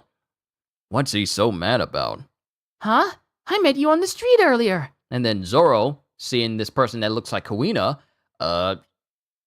buttons his lip because he doesn't know what to say. You must like swords. 3 swords at once, huh? Just like that bounty hunter. Bounty hunter? Haven't you heard of him? His name's Roronoa Zoro. I know the name well. That's the name of a master swordsman who's famous throughout the East Blue, but it's an evil name. Using a sword to make money, that's unforgivable. Why is there so much evil in the world today? All the famous swordsmen are either pirates or bounty hunters. And most of the world-famous swords are in their hands. Those swords must be crying. Well, there are probably good reasons for that. A man's got to do what he can to eat in these hard times. I like bad guys. This shop used to be filled with men who wanted to sail the Grand Line, Goes Matsu. Then that monster took over this town. And what happened? The customers stopped coming. Captain Smoker is not a monster! Ooh, name drop. He's got the power of the devil fruit! Devil fruit. And then this woman continues. In any case, I'll use my autumn rain to hone my skills as a swordsman. Then I'm going to collect all the famous swords that have fallen into the hands of the evil men of the world. I'll get the 12 supreme great swords, the 21 excellent great swords, and the 40 fine great swords, even if it kills me. Do you plan to collect this sword too? The one you call Wadoichi Monji? Huh? No, it's not that I want the swords. I just don't want evil men to have them. Oh. Huh? This sword. I've seen it in my book. And then Matsu twitches as she holds a sword in her hands. It's Kitetsu number 3. Or also known as Kitetsu the Third. I probably should have said that at the first. Kitetsu the Third. If it's put in Roman numerals, I should probably pronounce it with Roman numerals. So the chapter is not called Kitetsu number 3, but it's called Kitetsu the Third. It's Kitetsu the 3rd. This one. Take this one. Hey, mister, you said these swords were 50,000 berries each, right? Yeah. Wow, this is a genuine fine great sword. It's worth 1,000,000 berries. This sword's predecessor, Kitetsu the 3rd, Kitetsu the 2nd, was an excellent great sword, and the original Kitetsu was a supreme great sword. No, not that one. I can't sell that one. Huh? Why not? This sword's bewitched. And then Zoro, holding the sword, can tell that something's wrong with it. You've heard of it? No, I can just tell. Well, you're right. The first Kitetsu and its successors are good blades, but they're all cursed. Famous swordsmen have died tragic deaths because they wielded the Kitetsu swords. These days, no swordsman in the world uses a Kitetsu, and if he did, he wouldn't be around long. I'd like to get rid of that sword myself, but I might be cursed for it. And then this woman bows, going, Please, forgive me. I didn't know it was so dangerous, and I was so pushy. Ah, thought you were an expert, eh? Show off. And then Zoro just goes, I like this sword. I'll take it. Are you a fool? I can't sell you that sword. If you died, it'd be like I killed you myself. And then it cuts to a person who walks up behind him and goes, You're the fool. Just get rid of that thing. Ah, honey bun. Must be his wife. How about this then? My luck versus this sword's curse. Why don't we find out which is stronger? If I lose, then I'm not man enough to possess it. And flipping the sword in the air, he then tosses it in the air and just holds his arm out. If I lose, then I'm not man enough to possess it. Toss! Am I? Now, let me say this. When I saw this in the 4Kids anime, as a younger person, I saw it and I thought it was the most boss, most baller, most Chad thing I've ever seen in an anime. This dude left it up to chance. Literally left it up whether his luck was stronger or the curse was stronger, and seeing him drop this sword to see if it'll cut through his arm or not, apparently. But he holds his arm out. Stop fooling around! You'll lose your arm! That blade's razor sharp! And then Zoro just closes his eyes. And then the woman who's there just stares in shock. And then the sword falls. And the sword itself falls past his arm, just slightly grazing him. It doesn't even touch him. It just gets within a hair's breadth of his arm and falls blade first into the ground. And then Zoro, still holding his arm out, unmoving, just goes, I'll take it. And then Matsu falls to the ground. Hey, will you choose another one for me? As he's talking to this woman. Huh? Okay. Seeing this moment happen in the anime, it was all like, oh, that's awesome. That is so cool. Just leaving it up to chance. If I lose an arm. But if my luck runs out, if my luck holds out, then I'm taking this sword. And it means it's not cursed enough to inflict harm on me. I just love that moment in the anime. Hey, will you choose another one for me? Huh? Okay. Hey, wait right there. Hey, just wait. Oh, wait, hey. Just wait! This sword has a black lacquered sheath, and the blade has midareba, A sword term for an irregular pattern. This sword has a black lacquered sheath, and the blade has midareba. Yubashiri, or Snow Chaser, is categorized as a fine-grade sword. I'll guarantee its sharpness. Our shop is nothing fancy. This is the best sword we have. But I can't buy it. I told you I don't have any money. Never mind the money. Just take it. And you can have the Kitetsu for free, of course. Forgive me for trying to trick you earlier. It's been a while since I looked into the eyes of a real swordsman. A sword chooses its wielder. I'll pray for your good fortune. Wow, Matsu had a complete 180 because of Zoro's determination, his sheer will, and his brazen luck. That he gives him not only a cursed sword, but also the best sword he has in his entire shop. I'll pray for your good fortune. And then it cuts to Zoro back to having 3 swords again. Having 3 swords makes me feel whole again. Cause he's basically naked without his swords. Seeing Zoro without 3 blades is like seeing Luffy without a straw hat, or Sanji without a cigarette, or Usopp without his slingshot, or whatever he uses. That's just how it is. That's just how it is. It's written. You cannot defy what is written. Then we're back to back to what Matsu as his wife talks to him. Well, imagine a miser like you giving away your shop's treasures. Women don't understand anything. What's wrong with a man entrusting another man with his dreams? Go clean the bathroom. Yes, dear. And then this woman who's there with Zoro just goes, I can't get up. Yo.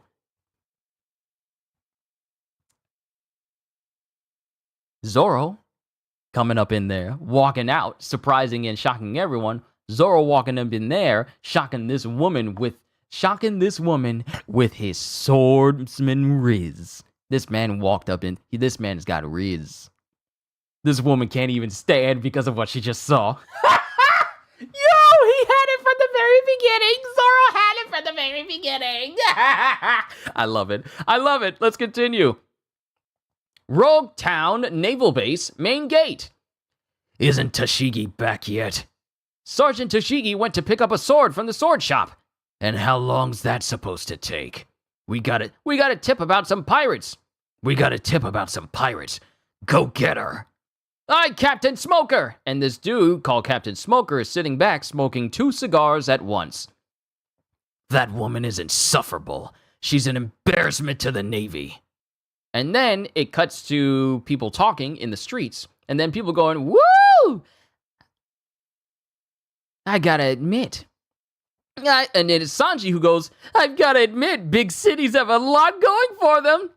Wow, what a beauty! And it cuts to a lady wearing a big old white hat with a big old covering over her, who looks eerily similar somehow. And that's the end of chapter 97. Onwards to chapter 98, Dark Clouds. Kobe and Helmeppo's Chronicle of Toil, Volume 14, a hindrance to the artillery attacks, as it shows Kobe, who's basically taken multiple guns and is holding everyone up, just like he's keeping their attention, shaking as this cannonball that's loaded in front of him, he's trying to keep them from firing on Helmeppo. So he's holding up guns, trying to distract him by shooting wildly. But, he's incredibly terrified because he's drawn with squiggly legs and squiggly arms. His whole body is just shivering all over because he's standing in front of a cannon trying to keep them from firing. But now we cut to Sanji in chapter 98, Dark Clouds, as he's in front of a fisherman going, "Wow, welcome. Hey, what's this weird-looking fish? This is an elephant-true bluefin. Never seen one in these waters. Never seen one in these waters? Have you? Never. I keep reading these sentences off so badly. Please forgive me. This is the true bluefin. Never seen one in these waters, have you? It swam in from the South Seas. I caught it myself. You caught it? Want me to slice it up? No, I'll take it whole. Yeah, you're a big spender. It's too bad about that lady. She was a real beauty, but I lost sight of her, goes Sanji as he's looking and he's seeing Usopp as he's walking away. Huh? What's he doing in a supermarket? Wow, these eggs are cheap! But there's a one per customer limit. What are you, a housewife? And then it cuts to Nami, who just gathers a whole bunch of clothes. I'll take these. All of them. All of them? I hope you have enough money. How rude. Of course I do. Come again! And then it cuts to Nami, who basically bought a whole bunch of casual clothes, because, like she said before, she prefers casual clothes. The air's different. The barometric pressure has dropped. There's a storm coming. Aw, I wanted to stroll around a bit longer. Excuse me, ma'am, do you have a sheet of plastic? Plastic? But the weather's fine. And then it cuts to Luffy, who goes, "Whoa! Wow! So this is what the King of the Pirates saw just before he died." As it cuts to Luffy, who's climbed up to the top. Climbs up to the top of the scaffolding. I'm so surprised you never knew that one of Zoro's swords was cursed. Yes. The Kitetsu is a cursed sword. Think of the Muramasa from, like real swordsmanship, and the Masamune. The Masamune is regarded as like one of the classic swords that was made with good intentions, or at least from a person whose intentions were good, versus the Muramasa, who is said to be done by a person who had evil intentions, and therefore his swords were regarded as evil. That's pretty much how it works. But Luffy is standing up on the scaffolding where apparently Gold Roger died. So this is what the King of the Pirates saw just before he died. Hey you! Get down from there immediately! Why? That's the special execution scaffold. It's under the jurisdiction of the world government. Come down right! And then before this individual can stop, this person gets slammed in the face by a big old club, and he's knocked unconscious. Hey, don't be so mean, Mr. Policeman. I found you at last, Luffy. It's been a long time. Surely you haven't forgotten this face. And it's the same woman that's been with Buggy in his cover story this whole time, whose name is still unknown to us at the moment. And then everyone is and she's a very slim individual, but also gorgeous as well, as everyone is just awestruck by seeing her, both men and women, at the same time. What a beauty! A paragon of loveliness. She's gorgeous. And everyone is just looking love-struck at this person walking towards Luffy. I don't know you, beautiful lady. Who are you? Well, I'll never forget you. You were the first man who ever hit my lovely face. What? I hit you? Yes, and I really felt it. It was so hard. I gotta be... The context! Gotta be careful. And we totally don't know who she is. No, we don't know who it is. No, we don't. But she goes, it was so hard. And then everyone just gets struck back by her words. Now tell me, who is the most beautiful woman in all this on the seas? You are! I wonder where we heard another person ask this question. Seems kind of familiar, wouldn't you say? Now tell me, who is the most beautiful woman on the seas? You are! Yes, I am. There isn't a man in this world who wouldn't grovel at my feet. And I do love strong men. You're going to be mine, Luffy. No! Shut up! No way! Who are you? You still don't know? And then it cuts to the police.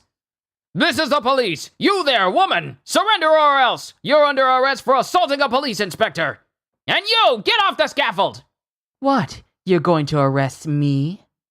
Assistant Inspector, this is difficult! She's so beautiful!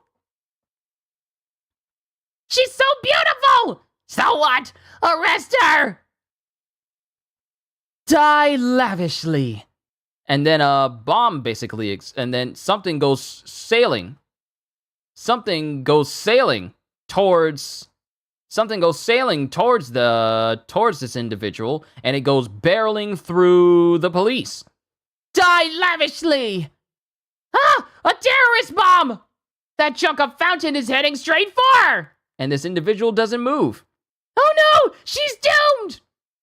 The object hits her, but then it just, I would say, slip off of her. It just slips off of her. What happened? The fountain went right past her! Hey, look out. What was that? Pardon the spectacle, but her smooth, silky skin can never be marred. You needn't worry. And then it cuts to this person introducing themselves. I am the exquisite Lady Alvida. And then it cuts to Alvida's face, her former face, popping up.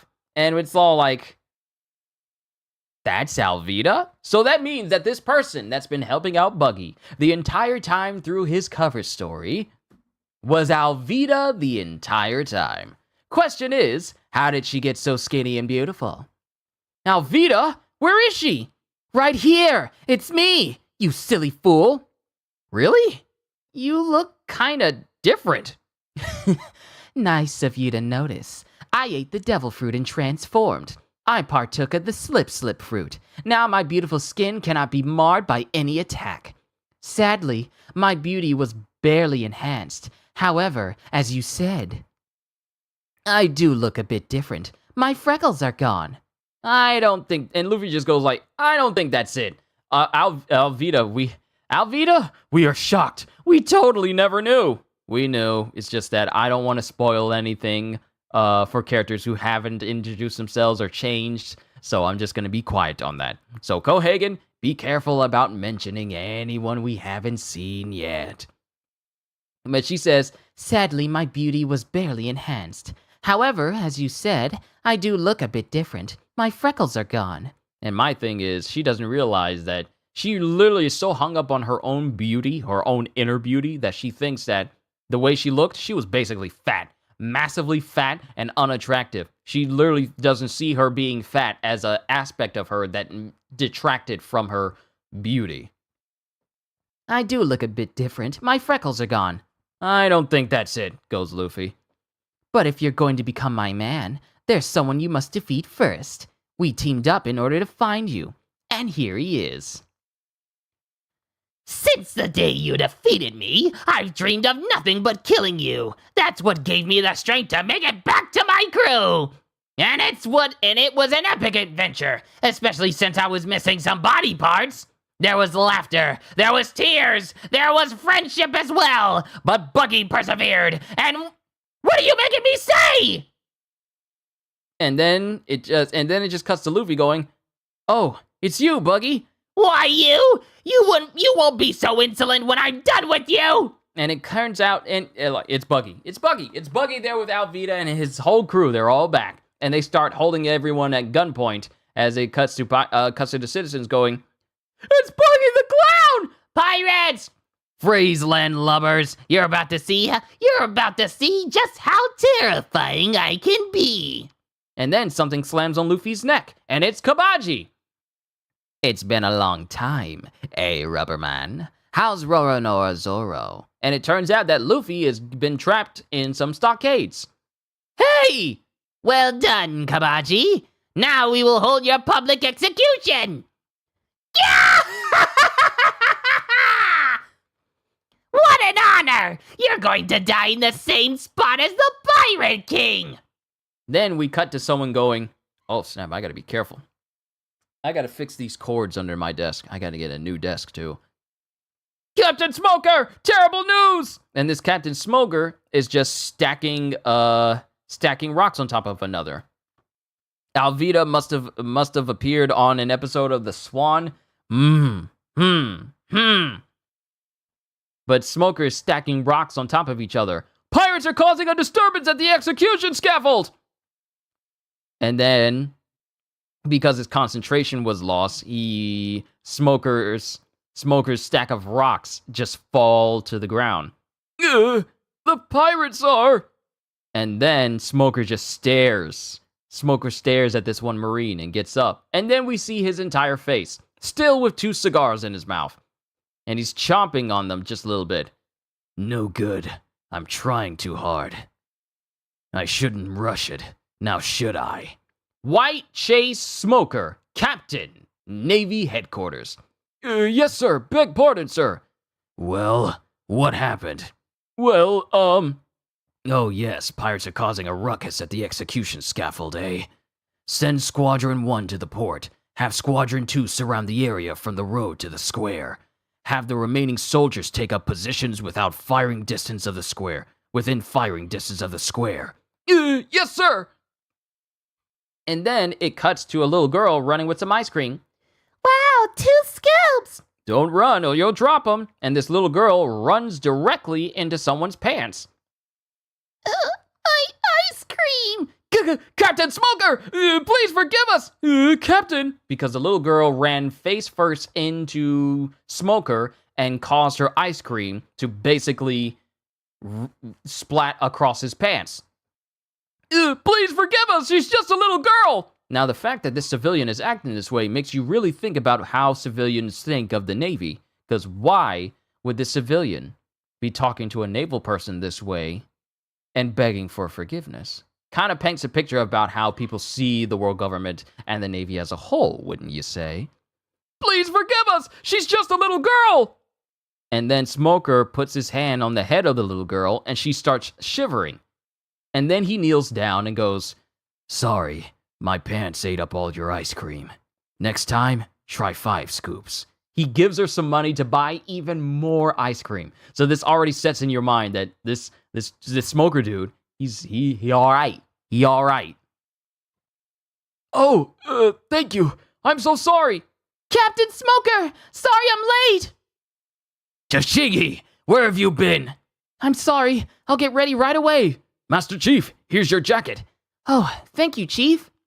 I'm a little off today. Master Chief Petty Officer Tashigi, Navy Headquarters. And also the same woman that Zoro has been running into multiple times since we've gotten to Rogue Town. Come on. You mean more so than usual? I'm a little off today. You mean more so than usual? Forgive me. Come on. There's a disturbance at the square. Yes, sir.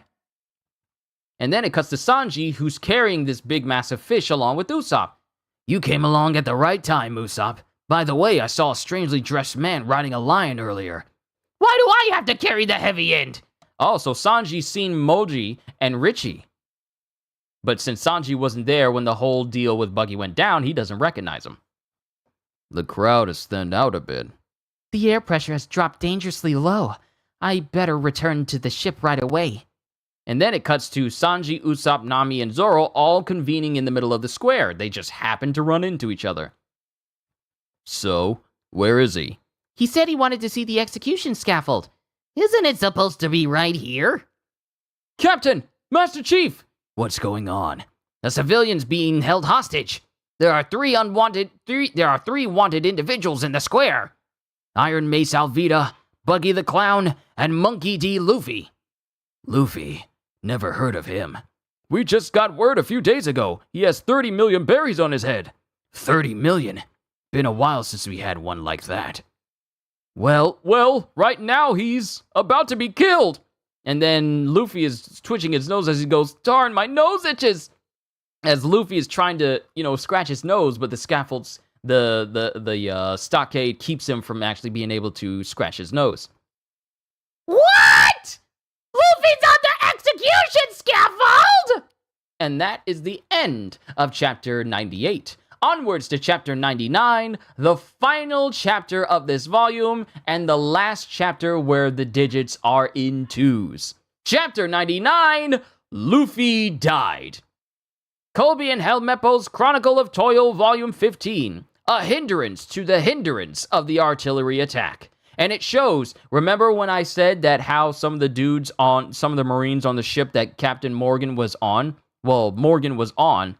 some of them were scared, but the ones that traveled with Vice Admiral's Garp, they were all ready to square up, just in case Morgan tried anything. Well, that same individual who was drawing his sword cuts apart every single gun that Kobe was holding in an instant.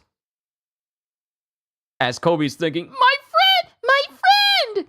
But this Navy individual just basically used his sword to cut Kobe's guns. All of them, not just the one he has in his hands, but the ones he had around his belt as well. He slices through all of them before Kobe can react. So, like it says, a hindrance to the hindrance of the artillery attack. Chapter 99, Luffy died. Legends that endure in the future were events that took place in the distant past. The criminal MD Luffy is guilty of getting on his high horse and upsetting me. Yeah! For that, he will be executed in grand style. So cheer in grand style! And it cuts to his pirates just firing their guns in the crowd and doing like a big old celebration as they're preparing to kill Luffy on the scaffold. Hold it right there, you pirates! Hold it right there, you pirates! I've never seen an execution before. You're the one being executed! Hey, stop joking around! You stop joking around! And now, we will commence with the grand style execution. Yeah! I like Buggy's laugh. I like doing it. It's so loud, it's so shrill, it's so extra, but I love it. And then it cuts to Nami and Usopp, who are going on their own. Hey, what's the big rush? We should go back to the square and help Luffy. Hey, what's the big rush? We should go back to the square and help Luffy. What good can we do there? We could help him. After all, I did kill one of the big fish of the fishmen. We have bigger fish to fry right now. Bigger fish? A storm's going to hit this island. What? The air pressure and temperature have been steadily dropping, and I saw dark clouds in the eastern sky. This is the calm before the storm. If there's a commotion in the square, there'll be soldiers. What'll we do if we try to escape and the boat's gone?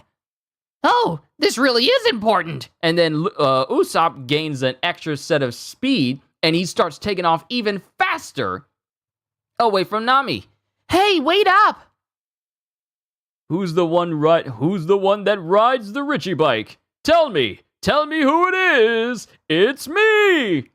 This is the Rubberman ship. It's bigger than before. Captain Buggy has probably executed him in grand style by now. As it cuts to Moji and Richie, as Moji is riding Richie like a bike, even having some of Richie's mane styled in the way of handlebars. However, if the Rubberman escapes, which is impossible,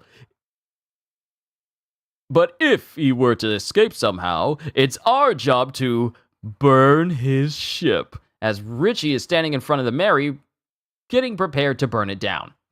And then we get back to Smoker and his crew, Richie Bike. Yes, he calls Richie his Richie Bike because he even has like a little headlight that's on top of Richie's head, along with styling his mane into handlebars. Also, if you guys want to see what I'm seeing, either go to Viz or go to another place that has One Piece. Manga Plus is a good option. But as I always say, support the official release. But it cuts back to Smoker and his crew. A dispute between pirates, eh? Should we attack, sir? What's your hurry, fool? But if we wait... Have we ever let a pirate escape from our city? No, never! Then shut up. We'll let those pirates kill each other. It'll make our job easier. Now listen, when Luffy's head rolls, surround Buggy, Alvida, and the rest of them. And it cuts to the area, the square where the scaffold is, as a storm slowly starts to roll in. I'm sorry, please don't kill me, I'll never do it again. Idiot, as if I'd spare you! Then it cuts to Kabaji. This is what happens to those who defy us. So much for the man I was going to.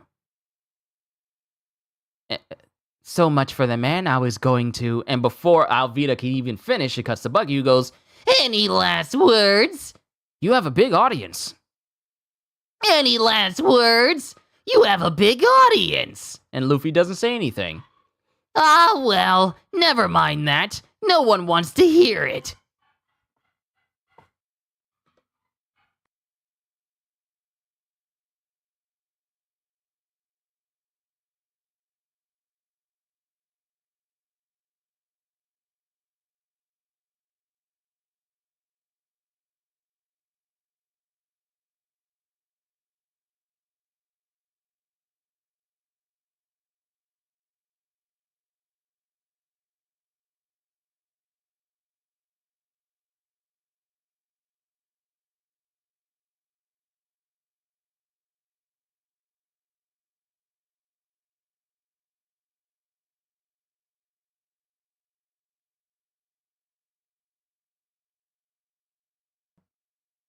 Sorry about that, the boys are getting extra rambunctious in the other room.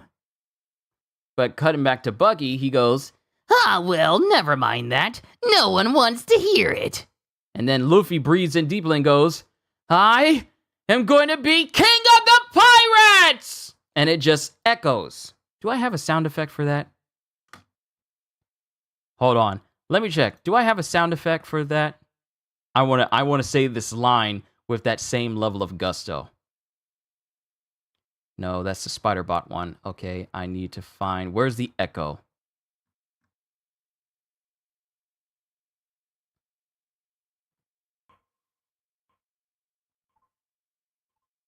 I am going to be king of the pirates!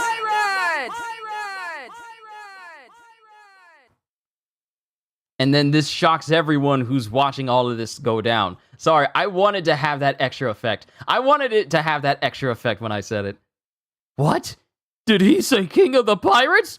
Here of all places? What a dreamer. Is that all you have to say, Rubberhead? And then Luffy is struggling, trying to get out of the scaffold. And then someone screams, stop the execution! Sanji! Zoro! Help! So you've come, Zoro, but you're a second too late. And then it cuts to Smoker. What's going on? It's Roronoa Zoro! Roronoa Zoro? Here? The bounty hunter. What great timing. But Zoro's working with that monkey guy and his pirates. What? Tear down the scaffold. Got it. As Sanji and Zoro bear down as everyone parts ways for him. It's that guy. As Tashigi realizes that this same person that she traveled with to that sword shop is the same person. Get him, man! We'll wipe them out, Lady Alvida! Out of my way! As both Sanji and Zoro kick straight through all of the pirates trying to get to Luffy. And then the sword is above Luffy as Buggy's laughing. You can see the whole thing from over there. Your captain is dead. Darn you! If I can just kick down the platform. And then it cuts to Sanji and Zoro just cutting a path through all these Buggy pirates. Fight! And Zoro's cutting through them too. If I can just chop down the platform. And then it cuts to Smoker, who goes, prepare for battle. Yes, sir! Zoro! Sanji! Usopp! Nami! Sorry, I'm a goner. And then Luffy just smiles as he's face to face with death. And he just takes it with a smile and he just laughs. Sorry, I'm a goner. And then Zoro goes, No! Don't talk crazy! And then everyone just looks shocked as Buggy prepares to cut down Luffy's head, and then Smoker thinks he left. And then some crackling starts to happen around Buggy's sword before Buggy can... And crackling starts to happen around Buggy's sword. And before Buggy's sword can even touch Luffy's neck, the storm rolls in, and lightning strikes the entire scaffold, hitting both Luffy and Buggy at the same time, causing the scaffold to go up in flames and fall over in the midst of the square as it starts to rain. Then, a solitary straw hat falls through the air and lands. Then a person picks it up and puts it right back on his head. And it's Luffy, who's fine after being struck by lightning. But Buggy, not so much. I'm alive! Lucky me! And then everyone just looks completely dumbfounded. Alvida, Kabaji, and all of the Buggy Pirates' jaws, they're just hit the ground. But except for Alvida and Kabaji, because they are just looking like, just staring. Then it cuts to Sanji. Do you believe in a higher power? Thank goodness! Don't talk nonsense. Let's get out of here. We're not in the clear yet. And then it cuts to the Marines as they go, surround the square and capture the pirates! Here they come. Run for it! Hey, which way? And then it cuts to Smoker as he saw all this go down and he's like, why did he laugh? Yeah, I see Panda Man. He's in the same... I see him, Ogata. He's right on the right side of the panel where Alvida and company are looking on at Luffy as he survived lightning striking him. He's on the far right behind the dude whose face looks like a hippopotamus. But Smoker thinks to himself, why did he laugh? Did he know he'd be rescued? That's not it. In that moment, he accepted his fate. He saw his death, accepted it, and laughed. Captain, the pirate roundup is... Soldier, did you ever see a pirate laugh right before his execution? Laugh? When faced with certain death, every man trembles in fear, however tough he is. Well, that monkey laughed. 22 years ago, another man laughed on that very spot. He was Gold Roger, king of the pirates! And then the wind starts to whip through the entire area again. Which way did he go? He went west. The first squadron should be there. Wait, no, the sudden downpour wet their gunpowder. They went back to the base for more. Then the port is unprotected. The wind is blowing towards the west. They'll have a tailwind. Is this just a coincidence? It's as though some kind of force is willing this man's survival. And then it cuts back to Zoro and company as they keep running. I, White Chase Smoker, stake my reputation as captain of this battalion. I will not let him leave this island! To be continued in One Piece, Volume 12. And that, ladies and gentlemen, is the end of Volume 11 of One Piece. Join me tomorrow as we prepare to read Volume 12 of the series. As we enter into the 3 digits of One Piece chapters. I can't wait to see chapter 100 with all of you. You already know I enjoy doing this so much. Thank you for taking the time to watch me read through these chapters for the very first time. Experience reading these chapters for the very first time and voicing all of these characters. Fan dubbing, of course. But I just want to say thank you for giving me the opportunity. I really, really do appreciate it. I'm looking forward to the next reading tomorrow. Later today, we're going to be playing some more Tears of the Kingdom because I got a goal that I want to set. I want to get my hands on some good gear that will allow me to survive in any environment. I want to get my hands on some upgrades for the portapad, so that way I can start finding items so I can start cooking a whole bunch of food, which will greatly help me in the long run, so I'm not eating apples all the time. And I want to uncover more locations. So we got a list of things to do in today's session of Tears of the Kingdom later today, but I'm looking forward to it. To everyone else who's here, whether you're new or you've been here for a while, thank you. Just thank you. There's nothing more I can say except thank you for all that you do for me. You make this job truly worthwhile. Hope you all enjoyed. Can't wait to see you all in my next video. And if you're new to the channel and you enjoyed what you saw here today, then like, subscribe, share this stream with everyone you know, because the more the merrier, as I shoot for 100,000 subscribers. And maybe even consider becoming a member, because I am always looking forward to entertaining you. So have a fantastic day. And once again, as always, later, peoples.